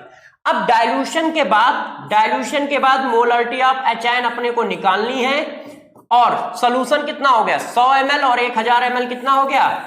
1100 ml, और 1100 ml को लीटर में कन्वर्ट किया, ये आ गया। अब आप इनको काट पीट लो, तो जब काट पीट लोगे तो 10 की पावर 3 से 10 की पावर 3 उड़ा दो। अब ये जो है नीचे जाएगा, ठीक है, ये वॉल्यूम लिखा है। तो अगले पेज में करता हूं, जरा ध्यान दीजिए। नेक्स्ट नंबर पेज में आया concentration of HN equal to, जरा एक बार पीछे देखा जाए क्या क्या है। देखो 1100 इधर आएगा, तो 100 डिवाइडेड बाई 1100 इंटू 10 की पावर -3, तो ये आया 100 इंटू 10 की पावर -3 डिवाइडेड बाई 1100, ये वैल्यू आई। थोड़ा सा साफ लिख दो, ये देखो 1100। अब मेरे दोस्त ये HN कंसंट्रेशन जाके बना, अब इसको सॉल्व कर लो, 2 जीरो तो उड़ा लिया जाए, तो 1/11 इंटू 10 की पावर -3। अब pH equal to -log HN concentration, ये देखो मैंने आपको क्या पढ़ाया है, जो 3 है वो बाहर आ गया, और ये वाली वैल्यू log के साथ लिख दी, 1/11 pH आ गया। अब किसी बच्चे ने कहा कि सर इसमें वाटर ऐड करना है कि नहीं, तो तुम देख लो यार, HN कंसंट्रेशन ऑफ एसिड कितना आ रहा है? 10 की पावर -3। क्या ये 10 की पावर -6 से छोटा है? नहीं, 10 की पावर -6 से बहुत बड़ी वैल्यू है। तो जब HN कंसंट्रेशन ऑफ एसिड 10 की पावर -6 के बराबर ये छोटा आएगा, तब वाटर का कंसंट्रेशन ऐड करोगे ना। तो यहां आया नहीं, हमने ऐड किया नहीं। तो डाइल्यूशन वाले क्वेश्चन का कॉन्सेप्ट समझ गए। अब कहानी को और आगे बढ़ाते हैं, नेक्स्ट नंबर कॉन्सेप्ट पे आते हैं। हम लोगों ने कौन सा केस किया है? जी के बाद क्या आता है दोस्त? H। तो देखो H नंबर का केस, कि H नंबर का केस क्या हो सकता है। हम लोगों ने डाइल्यूशन पढ़ लिया है, ठीक है। अब मिक्सचर ऑफ एसिड या मिक्सचर ऑफ बेस, तो नेक्स्ट नंबर केस है हमारा mixture of acid oblique base. और मिक्सचर ऑफ एसिड और बेस कैसे है? सेम एसिड और सेम बेस को आप मिला रहे हो, इसमें 2 केस आएंगे।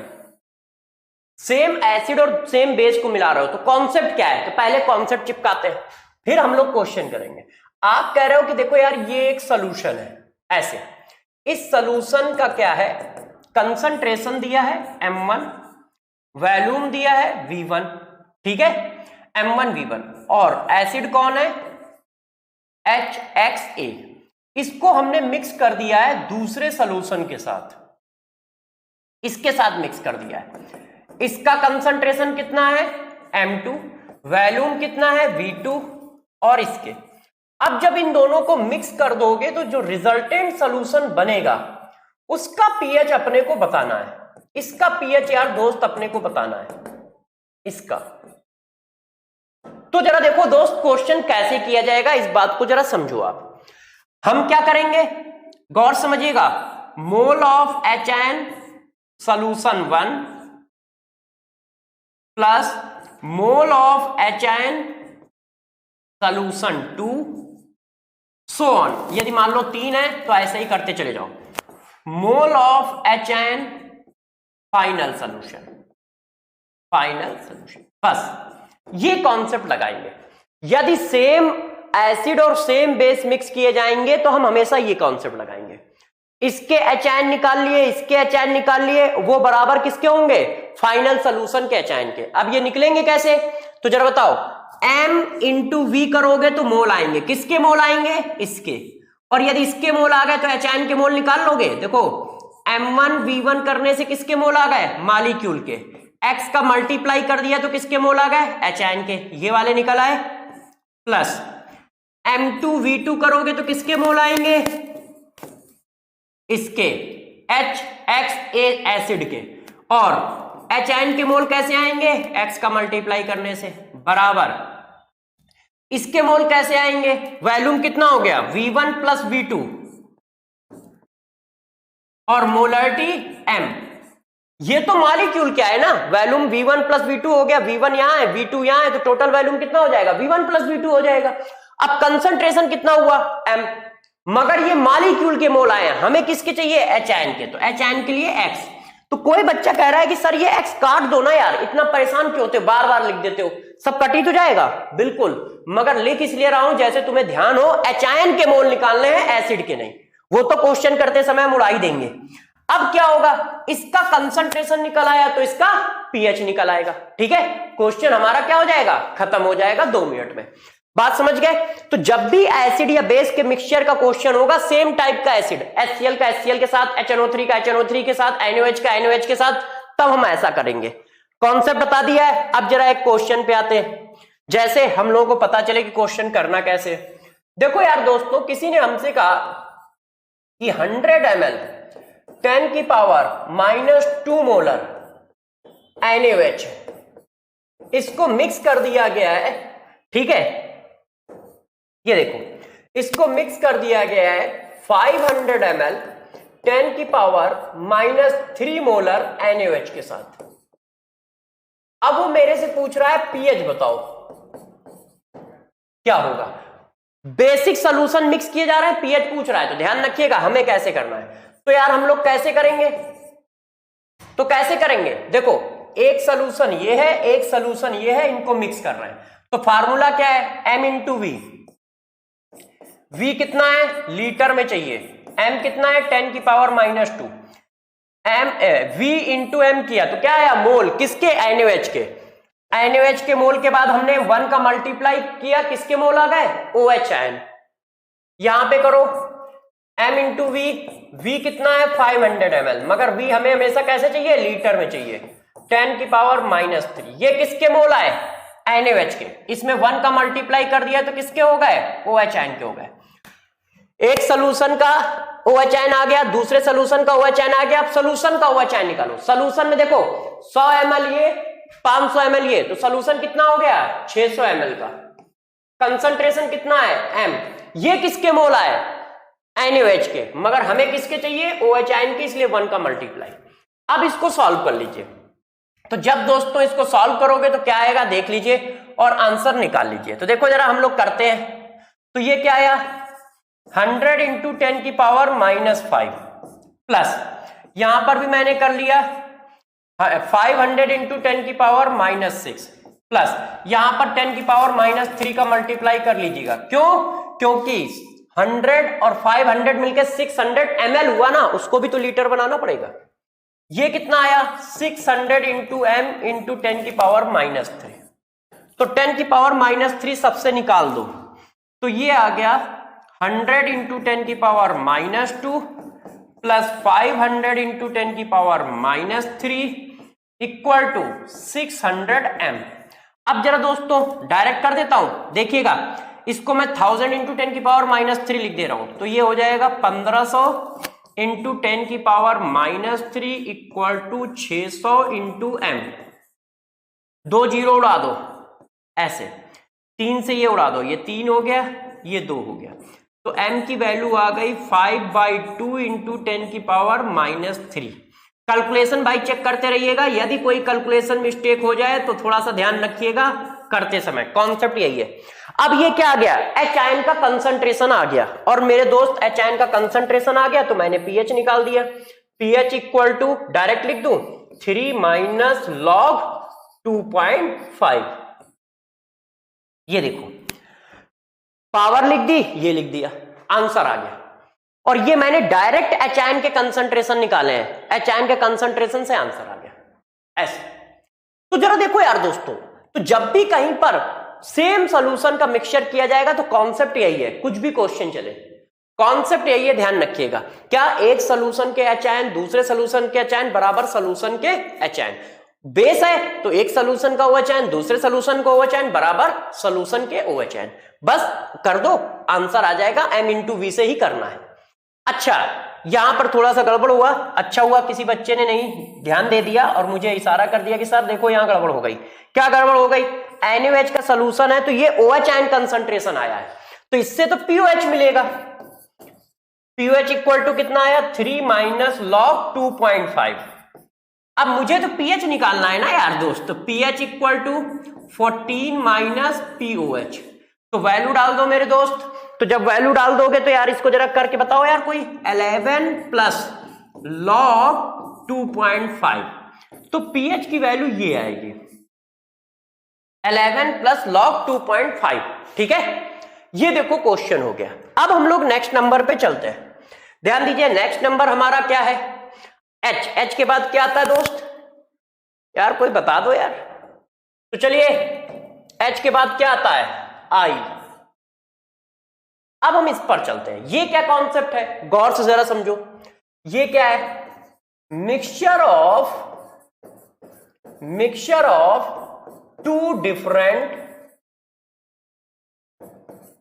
Different acid oblique base. अब वो सेम नहीं है, दो डिफरेंट एसिड और दो डिफरेंट बेस का मिक्सचर है, तो कैसे करोगे? फॉर एग्जाम्पल कॉन्सेप्ट ये कहा जा रहा है, देखो यार दोस्त कुछ ऐसा बोला जा रहा है, ये एक सॉल्यूशन है, ये सॉल्यूशन जो है इसका कंसंट्रेशन M1 है, वॉल्यूम V1 है, और हमारा जो एसिड है वो ये है XA प्लस, ये सारे स्ट्रॉन्ग एसिड हैं। अभी वीक एसिड का केस तो उठाया ही नहीं है, जब वीक एसिड उठाएंगे तभी हमारे पास ओस्टवाल डाइल्यूशन आएगा। अब ये एक सॉल्यूशन है जिसका कंसंट्रेशन M2 है, वॉल्यूम V2 है, और ये एसिड कैसा है? HYA, अलग अलग टाइप के एसिड है। अब इन दोनों को मिला दिया गया है और ये एक रिजल्टेंट सॉल्यूशन बना लिया गया है दोस्त। अब इस रिजल्टेंट सॉल्यूशन का हमसे कहा जा रहा है pH बताओ। ये देखो, तो हम कैसे निकालेंगे? अब ये है, तो हमारा कॉन्सेप्ट डिट्टो वही है, वो सेम हो या डिफरेंट हमें कुछ नहीं करना है। हमें क्या लिखना है? Mole of H of solution 1 प्लस mole of H of solution 2 equal to so on. यदि मान लो 3-4 सॉल्यूशन है तो mole of solution of final solution. बस डिट्टो सेम कॉन्सेप्ट है, कोई अलग कॉन्सेप्ट नहीं है। मोल कैसे निकालोगे H के? देखो M इंटू वी किया, M इंटू वी करने से किसके मोल आए? मालिक्यूल के मोल आए, तो H के मोल कितने आएंगे? X का मल्टीप्लाई करने से। किसी ने कहा कैसे? तो यार आपको मोल कॉन्सेप्ट में पढ़ाया था, number of mole of H कैसे निकालते हैं। मालिक्यूल के नंबर दिए हो तो मोल ऑफ H कैसे निकालेंगे, मतलब इंडिविजुअल आयन के मोल कैसे निकालेंगे, इसका मल्टीप्लाई कर दो। प्लस इसका क्या है? M इंटू वी करने से मोल किसके आ गए? इस एसिड के आ गए। Y का मल्टीप्लाई कर दिया तो इसके आ गए, बराबर सो ऑन। इसका कैसे निकालोगे यार? तो जरा गौर समझिएगा, ये H आ गए हैं, अब हमें इसका वॉल्यूम कितना हुआ? तो भाई V1 प्लस V2 ये आ गया, और मल्टीप्लाई क्या कर दिया? M मल्टीप्लाई करने से क्या आ गया? ये आ गया मोलरिटी ऑफ H। ये दोस्त क्या आ गई? मोलरिटी ऑफ H आ गई डायरेक्ट। ठीक है, अब बस आप इसको सॉल्व कर लो तो मोलरिटी ऑफ H आ जाएगा, क्वेश्चन हो जाएगा। किसी ने कहा सर कैसे? तो जरा देखो एक क्वेश्चन करके देखते हैं, जैसे हम लोगों को आइडिया लगे। तो देखो यार दोस्तों क्वेश्चन कैसे है, देखिए हम लोगों ने एक क्वेश्चन किया। क्या क्वेश्चन है? 100 ml 10⁻⁻² मोलर HCl मिक्स किया गया है 100 ml 10⁻⁻² मोलर H2SO4 के साथ। अब पूछा जा रहा है कि रिजल्टेंट सॉल्यूशन का pH बताओ, तो मिक्स कर देते हैं। M इंटू वी किया, M इंटू वी करोगे, ये आया मेरे दोस्त M इंटू वी। देखो ये V हो गया, ये M हो गया, इससे मोल किसके आए? HCl के, तो H के मोल के लिए 1 का मल्टीप्लाई। ऐसे डायरेक्ट लिख रहा हूं, समझ तो पा रहे हो ना? ये बाई वैल्यूम हो गया, ये m हो गया, तो m इंटू वी से मोल आ गए किसके, HCl के। 1 का मल्टीप्लाई कर दिया तो मोल किसके बन गए, HIN के। अब यहां करो, ये वैल्यूम हो गया, इसको लीटर बना लिया, मल्टीप्लाई कर दिया 2 से, मोलरिटी बन गई, और 2 यहां पे कितना लिखा है 2 बराबर 100 ml तुमने ये डाला, 100 ml तुमने ये डाला, तो सोल्यूशन कितना हो गया 200 ml। मोलरिटी कितनी है निकालनी है, ये देखो। अब इसको सॉल्व कर लो, तो मेरे दोस्तों जब सॉल्व करोगे तो कितना आ गया, डायरेक्ट मैं लिख दूं 3 इंटू 10 की पावर -5 इंटू 1000, यहां कितना आ गया 200 इंटू mx इंटू 10 की पावर -3। कैसे यार, इसको लीटर नहीं बनाओगे, और इसको लीटर बनाओगे तो 10 की पावर -3 से मल्टीप्लाई करना पड़ेगा ना। तो देखो 10 की पावर -3 10 की पावर -3 उड़ा लीजिएगा, तो डायरेक्ट HN कंसंट्रेशन आ गया 3 इंटू 10 की पावर -2 डिवाइडेड बाई 2, तो ये आ गया 1.5 इंटू 10 की पावर -2। तो क्या इसमें HN कंसंट्रेशन इतना आया है, तो क्या वाटर का कंसंट्रेशन ऐड करना चाहिए, तो नहीं करना चाहिए। क्यों, क्योंकि ये तो बहुत बड़ी वैल्यू है। जब HN कंसंट्रेशन ऑफ एसिड 10 की पावर -6 से छोटा या बराबर आएगा तब ऐड होगा ना यार दोस्त, वो तो हुआ ही नहीं है। तो क्या हुआ जरा बताइए, तो हम लोगों ने लिखा क्या, pH equal to minus log HN concentration total. अब वैल्यू डाल दो, तो 2 माइनस 1.5 पावर लिखो और इसको माइनस में लिख दो लॉग के साथ, बस आंसर आ जाए। तो ये देखो इस तरह से क्वेश्चन करोगे, यदि 2 डिफरेंट एसिड मिलाए जाएंगे तो, और इसी तरह से 2 डिफरेंट बेस मिलाए जाएंगे तो। किसी बच्चे ने कहा सर ये भी बात आपकी ठीक है, हम मानने को तैयार हैं। अब अगला केस आ जाओ, कौन सा केस कराया है दोस्त, ABCD सबसे टफ काम है यार मेरे लिए। तो आई के बाद क्या आता है, आई के बाद क्या आएगा, जे फॉर जोकर। चलो अब क्या करते हैं, अब हम करते हैं mixture of acid and base. अब हम लोग दोस्त एसिड और बेस का मिक्सचर उठाते हैं। यदि एसिड और बेस का मिक्सचर हुआ तो उसका pH कैसे निकालोगे, तो गौर से समझो। बच्चों ने कहा सर निकाल देंगे, ऐसी क्या बात है।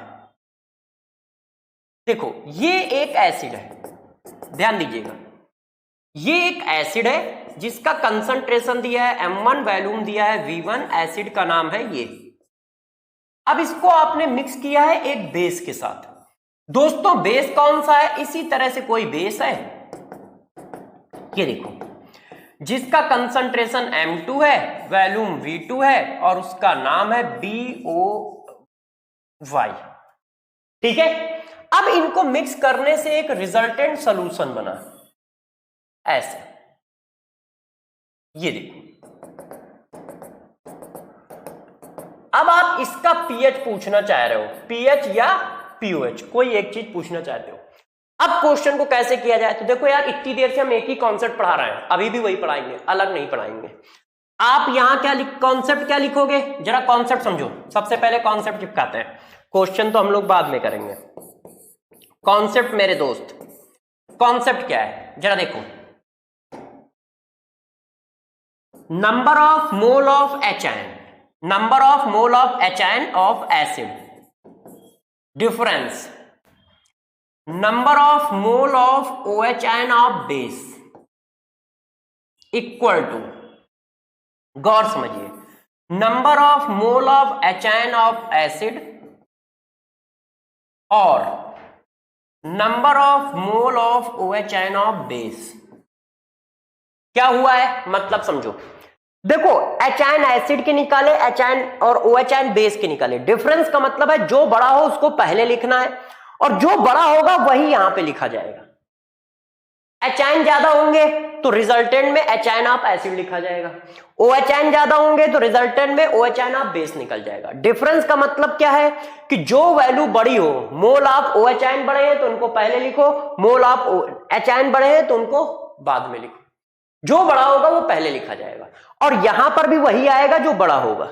ठीक है, कॉन्सेप्ट समझ पाए, करना वही है, मोल निकालना है। और दूसरा हम कुछ करेंगे नहीं। मैंने आपको हमेशा ही एक बात सिखाई है, एक ही कॉन्सेप्ट से सारा कुछ निपटाना, और एक ही कॉन्सेप्ट से सारा कुछ निपटाना आज तक करते आए, आगे भी यही करेंगे। और वो कॉन्सेप्ट ऐसा होना चाहिए जो बहुत इजी हो। मोल निकालना सबसे इजी काम है, क्यों? पूरी केमिस्ट्री में वो तो ही निकालते हैं हम लोग, सारे पूरी केमिस्ट्री में वही निकालते हैं। तो कर लोगे? अब अप्लाई करके दिखाता हूं कि भाई कैसे अप्लाई किया जाएगा। देखो दोस्त, ये क्वेश्चन आपको मैंने दिया, देखिए मैंने कहा यार 100 ml 10 की पावर -2 मोलर H2SO4 का सॉल्यूशन है, इसको किसी ने मिक्स किया है 50 ml 10 की पावर -2 मोलर NaOH के साथ। अब पूछा जा रहा है कि जो रिजल्टेंट सॉल्यूशन बनेगा उसका पीएच बताओ। तो मैंने कहा बता देंगे यार, अपने को क्या है, सॉल्यूशन।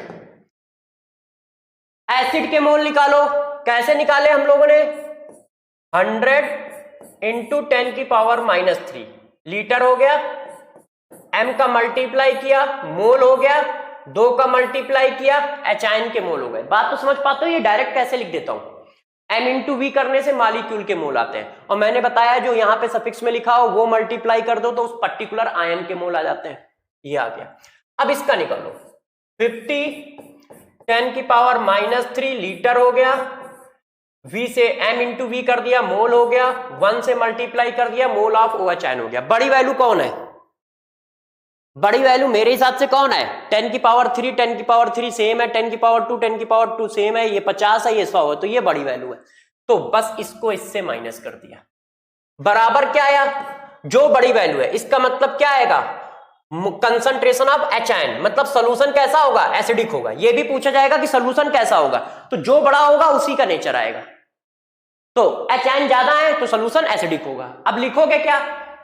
50 ml ये डाला है, 100 ml ये डाला है। चलो इसका कॉन्सेप्ट लिखना तो भूल ही गया था, कॉन्सेप्ट लिख देता हूं आपको, है ना? पहले कॉन्सेप्ट लिख देता हूं, यहां पे कॉन्सेप्ट नहीं लिखा था। देखो एच आयन के मोल कैसे निकले? M1V1 × X, समझ गए? M × V किया तो एसिड के मोल आ गए, X का मल्टीप्लाई किया तो एच आयन के मोल।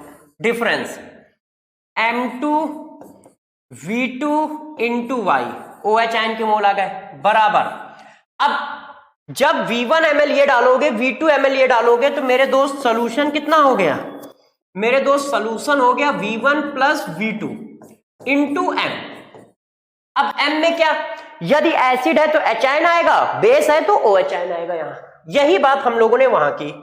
ये देखो, अब 100 ml इसके ले लिए, 50 ml इसके ले लिए, × 10 की पावर -3। अब मोलारिटी किसकी आएगी? एच आयन की। क्यों? क्योंकि सोल्यूशन कैसा है? एसिडिक। सोल्यूशन में एच आयन ज्यादा है। अब बस इसको सॉल्व कर दो। तो दोस्तों जब सॉल्व करोगे तो ये कितना आ जाएगा?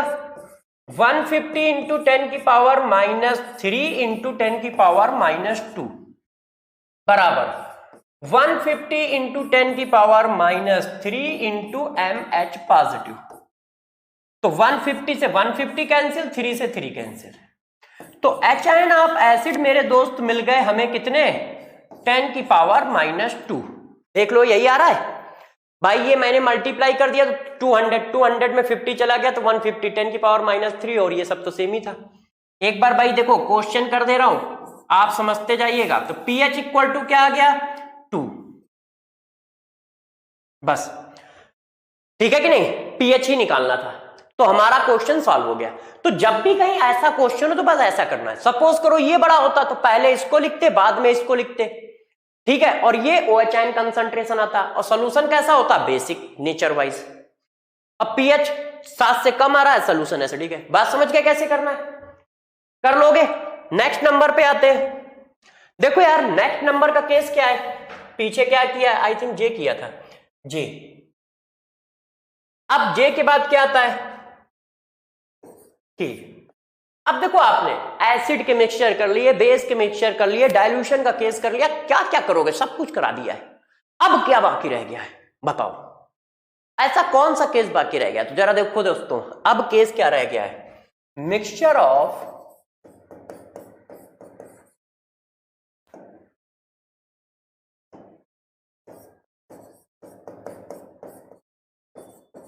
Mixture of strong acid plus weak acid.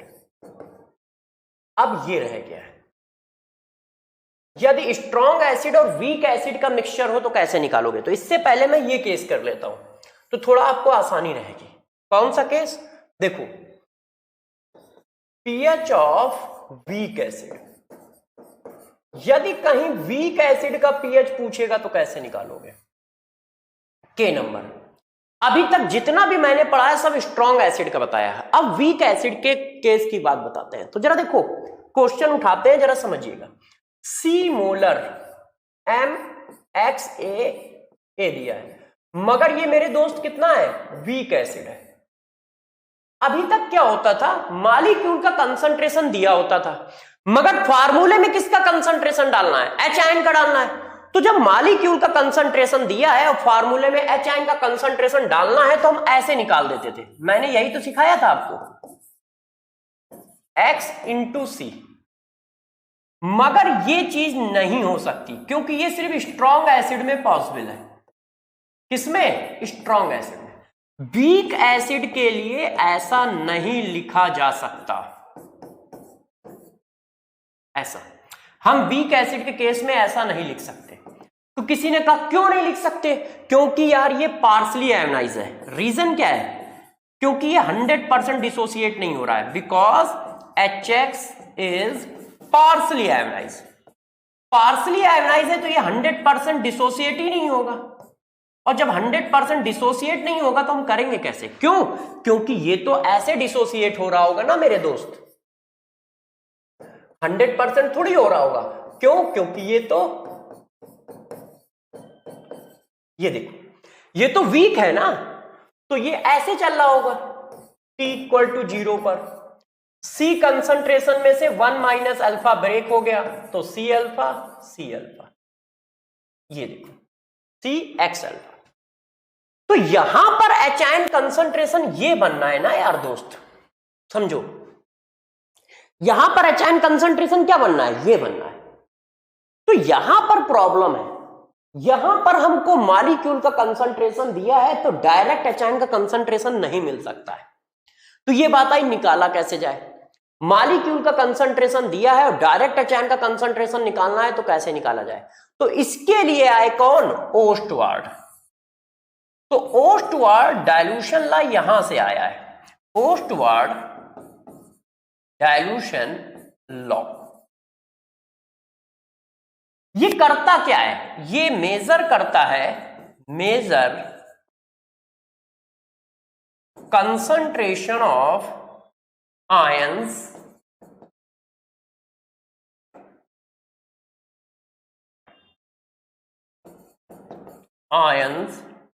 Of weak electrolyte. Weak electrolyte के कंसंट्रेशन को मेजर करता है एंड आल्सो कैलकुलेट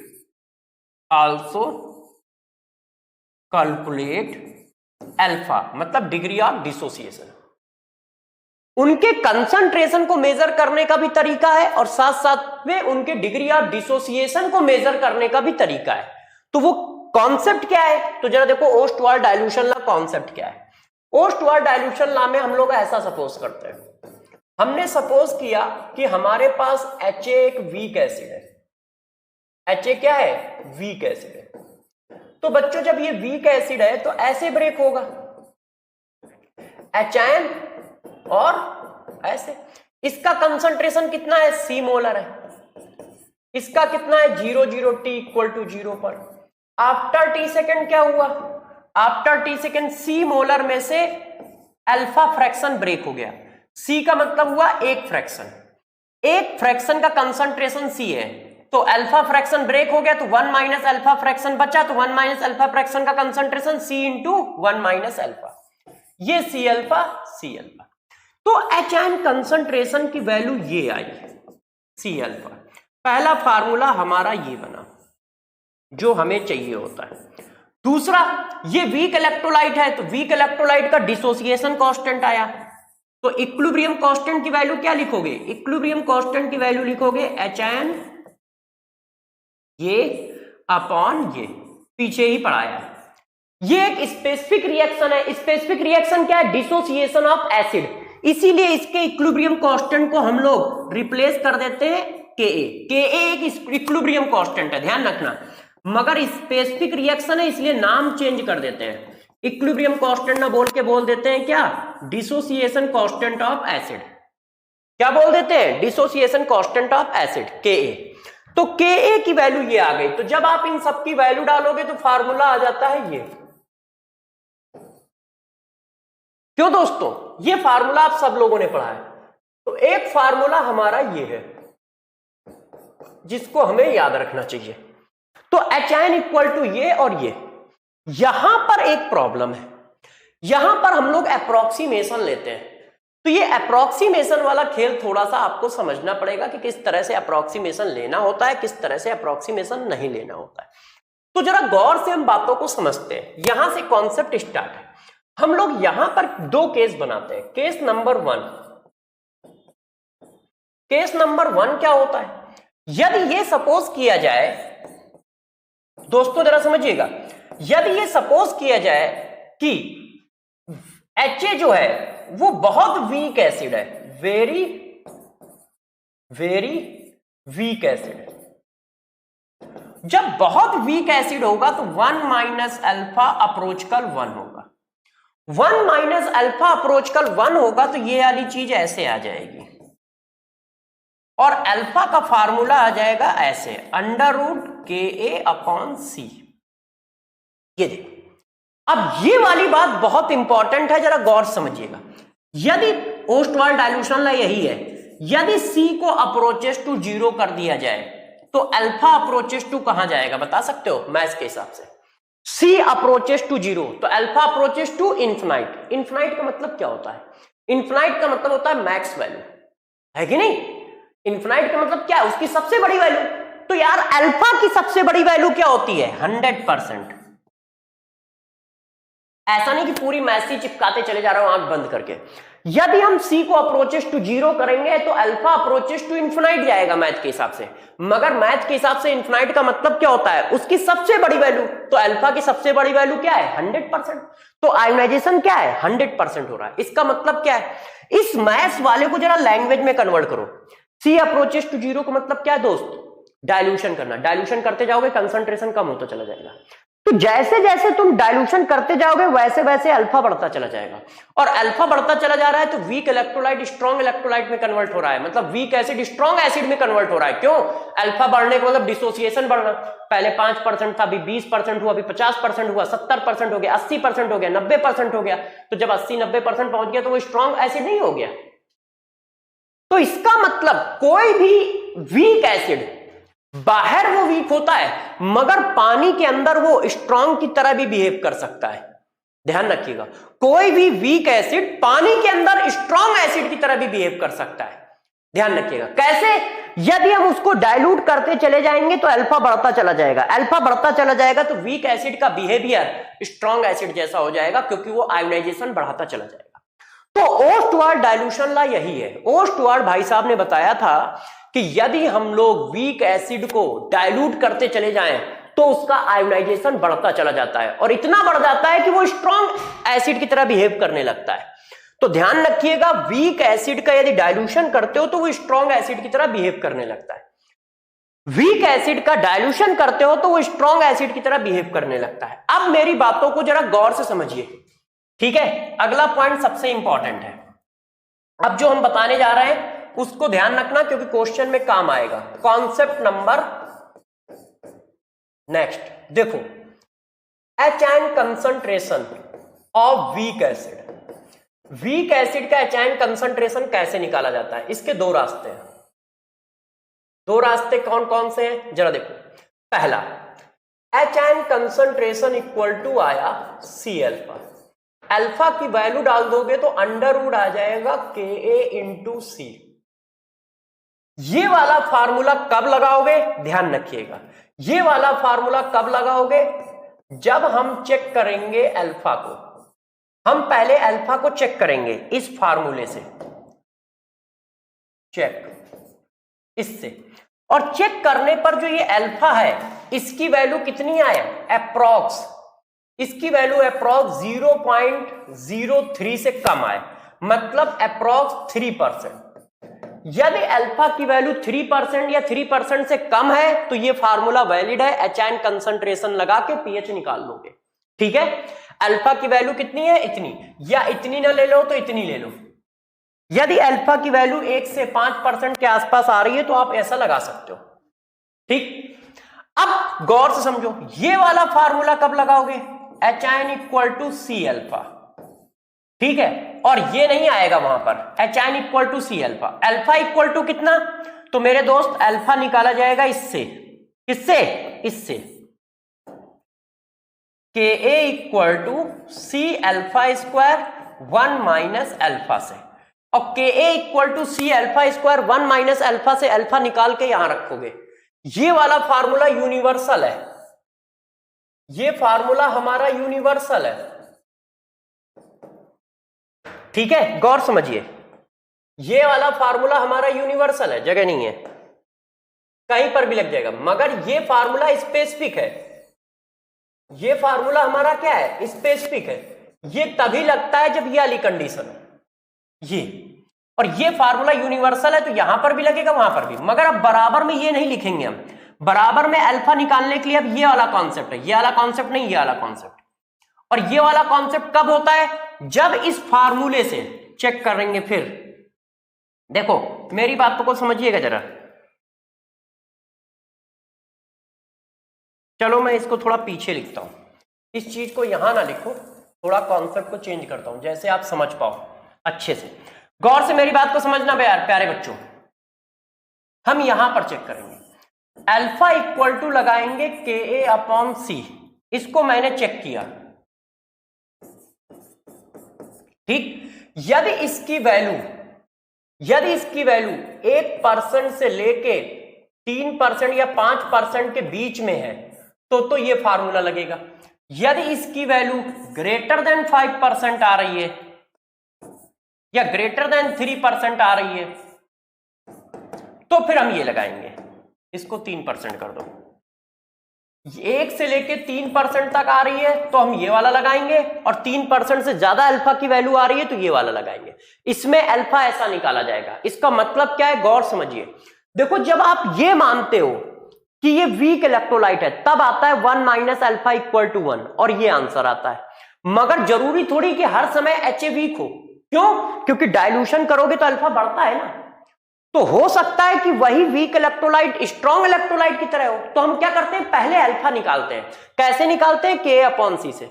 अल्फा हमने निकाला, यदि उसकी वैल्यू कम आ रही है तो ये वाला फार्मूला लगा दोगे एचआईएन का, और यदि उसकी वैल्यू ज्यादा आ रही है तो दोस्त ये वाला फार्मूला लगाना पड़ेगा। इसमें अल्फा इससे निकलता है और इसमें अल्फा इससे निकलता है, दोनों में ये डिफरेंस है। इस बात को थोड़ा सा नहीं समझ पा रहे होगे अभी कि कैसे करें, तो 2 क्वेश्चन में एक साथ कराता हूं। देखो क्वेश्चन नंबर 1, क्वेश्चन नंबर 2, जैसे आप मेरी बातों को बहुत अच्छे से समझ सके। मैंने कहा कि 10 की पावर -2 मोलर एसिटिक एसिड है। गौर समझिएगा, इसका Ka दिया है 1 × 10⁻⁻5। इसका pH निकालो। डिट्टो सेम क्वेश्चन यहां लिखा, 10 की पावर -5 मोलर एसिटिक एसिड है, इसका Ka दिया है 1 × 10⁻⁻5, और मैंने कहा है इसका pH निकालो। दोनों देख लो सेम क्वेश्चन है, दोनों ही वीक एसिड है, मगर दोनों के pH निकालने का कॉन्सेप्ट अलग अलग है। कैसे, जरा समझो। जब भी कहीं वीक एसिड का pH आएगा तो सबसे पहले हम लोग ये चेक करेंगे, चेक अल्फा, किस फार्मूले से, Ka/C से। हमने दोस्तों अल्फा चेक किया, Ka की वैल्यू क्या है 10 की पावर -5, C की वैल्यू क्या है 10 की पावर -2, वैल्यू कितनी आई 10 की पावर -3 अंडर रूट में। अब 10 की पावर -3 का अंडर रूट निकाल लो मेरे दोस्त, कितना आएगा, तो अप्रोक्सीमेट जल्दी से ले लो। तो मैंने लिया 10 की पावर -2 3.33 अप्रोक्स। कैसे लिया, इसको मैंने कर दिया 10 × 10 की पावर -4, 10 की पावर -4 से बाहर आ गया 10 की पावर -2, और 10 का अंडर रूट क्या होगा 3 पॉइंट समथिंग ये। अब जरा इसकी वैल्यू निकाल के देखो कितनी आ रही है, 0.33 आ रही है कि नहीं। 100 से मल्टीप्लाई करोगे तो 33 आएगी। तो जरा देखो, यदि हम इसको परसेंटेज में निकालें तो 3% के आसपास आ रही है। 3% के आसपास आ रही है तो मैंने अभी क्या पढ़ाया आपको, यदि 3% के आसपास आ रही हो तो HN का फार्मूला क्या है, √k/c। ये देखो अल्फा की वैल्यू 1 से 3 के बीच में आ रही हो तो लगभग वो 3 ही के आसपास है। तो मैंने यहां सीधा सीधा HN का फार्मूला लगा दिया, √ka की वैल्यू ये है और c की वैल्यू मेरे दोस्त ये है, √k/c। √k/c लगाया तो HN कंसंट्रेशन मेरे दोस्त कितना आ गया, जरा देख लो, 10⁻⁴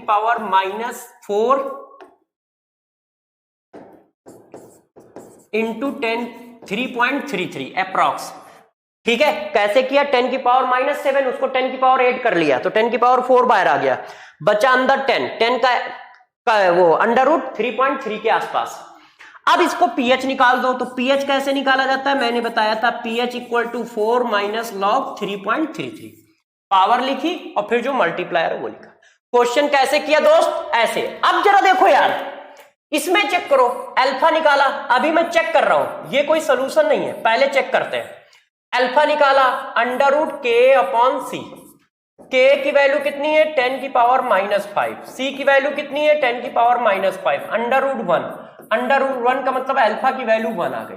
अल्फा की वैल्यू 1 का मतलब 100%, अरे बाप रे 100% तो पॉसिबल ही नहीं, 100% वैल्यू आ रही। इसका मतलब अब हम क्या निकालेंगे, अब हम ये फार्मूला लगाएंगे HN के लिए, गौर समझो, C∝।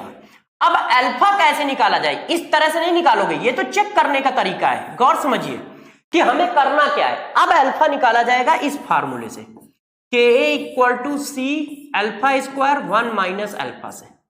तो अब अल्फा की वैल्यू निकालने के लिए इसको रीअरेंज करो, तो जब आप इसको रीअरेंज करेंगे तो कैसे करेंगे, इसको इधर ले गए, ये देखो बच्चों, इसको रीअरेंज करना है, सेकंड डिग्री की इक्वेशन बनेगी, तो C∝² K∝ - K = 0। तो अल्फा की वैल्यू क्या आएगी, अल्फा की वैल्यू आई -Ka, वो फार्मूला लगाओगे, ए समझ गए ना, B² - 4AC वाला, तो -Ka plus minus √Ka² + 4C × Ka divided by 2C। ये देखो, ये a हो गया, इसका कंपेयर किससे करोगे, ax² bx + c = 0 से। तो फार्मूला क्या होता है, नोट वाला, -b + -b² - 4AC/2a, वही लगाया है। अब सबकी वैल्यू डाल दो। अब क्वेश्चन थोड़ा लेंदी हो जाता है, ठीक है, और हमें अल्फा की पॉजिटिव वैल्यू लेनी है। अब मैं यहां से आपके लिए छोड़ रहा हूं, ये देखो, अब मेरे दोस्त क्या करोगे, आप अल्फा की वैल्यू निकाल लोगे और वो अल्फा की वैल्यू इस फार्मूले में डाल दोगे जाके। पहला क्वेश्चन है इसलिए मैं सॉल्व कर देता हूं, जरा देखिए, तो अल्फा कितना आया, एक बार देखते हैं जरा। ओह, अल्फा कितना आया दोस्त, देखो 10⁻⁻10 कॉमन लोगे तो 10⁻⁻5 कॉमन आ जाएगा, ठीक है, और यहां से 10⁻5 है, तो मेरे पास आ गया, लिख रहा हूं जरा ध्यान दीजिएगा, 10⁻⁻5 प्लस माइनस 10⁻⁻5 अंडर रूट में क्या बचा, 1 + 4, आई थिंक 1 + 4 बचेगा ना, 10⁻⁻5 कॉमन ले लोगे तो ये 1 और ये 4, ठीक है, 10 कॉमन लोगे तो बाहर 10⁻⁻5 आएगा ना, अपॉन 2 × 10⁻⁻5, कैंसिल कर दिया तो -1 plus minus √5 divided by 2, positive value लेनी है तो ये आ गया,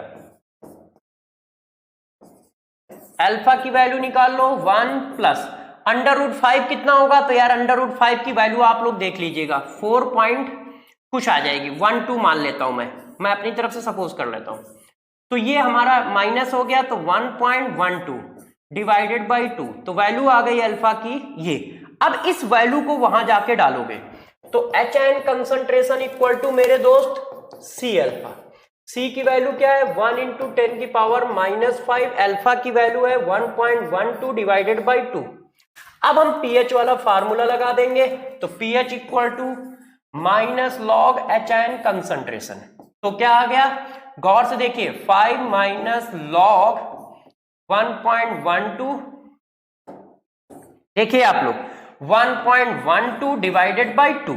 तो जरा देखो यार बच्चों, जरा सा डिफरेंस किया है क्वेश्चन में, वैल्यू में बहुत बड़ा डिफरेंस आया। इसका पीएच कितना आया है 7 माइनस 5 माइनस समथिंग, और इसका पीएच कितना था 4 माइनस समथिंग, और जबकि मैंने सिर्फ कंसंट्रेशन में डिफरेंस किया है। कंसंट्रेशन इसका 10 की पावर -2 है, ये 10 की पावर -5 है। 10 की पावर -5 बहुत कम कंसंट्रेशन है, इसका मतलब तुमने डाइल्यूशन कर दिया है, और डाइल्यूशन करने से अल्फा क्या होगा, बढ़ जाएगा। अल्फा बढ़ जाएगा तो ये अप्रोक्सीमेशन नहीं ले पाओगे। तो जरा देखो कॉन्सेप्ट मैंने क्या बताया है, गौर समझो।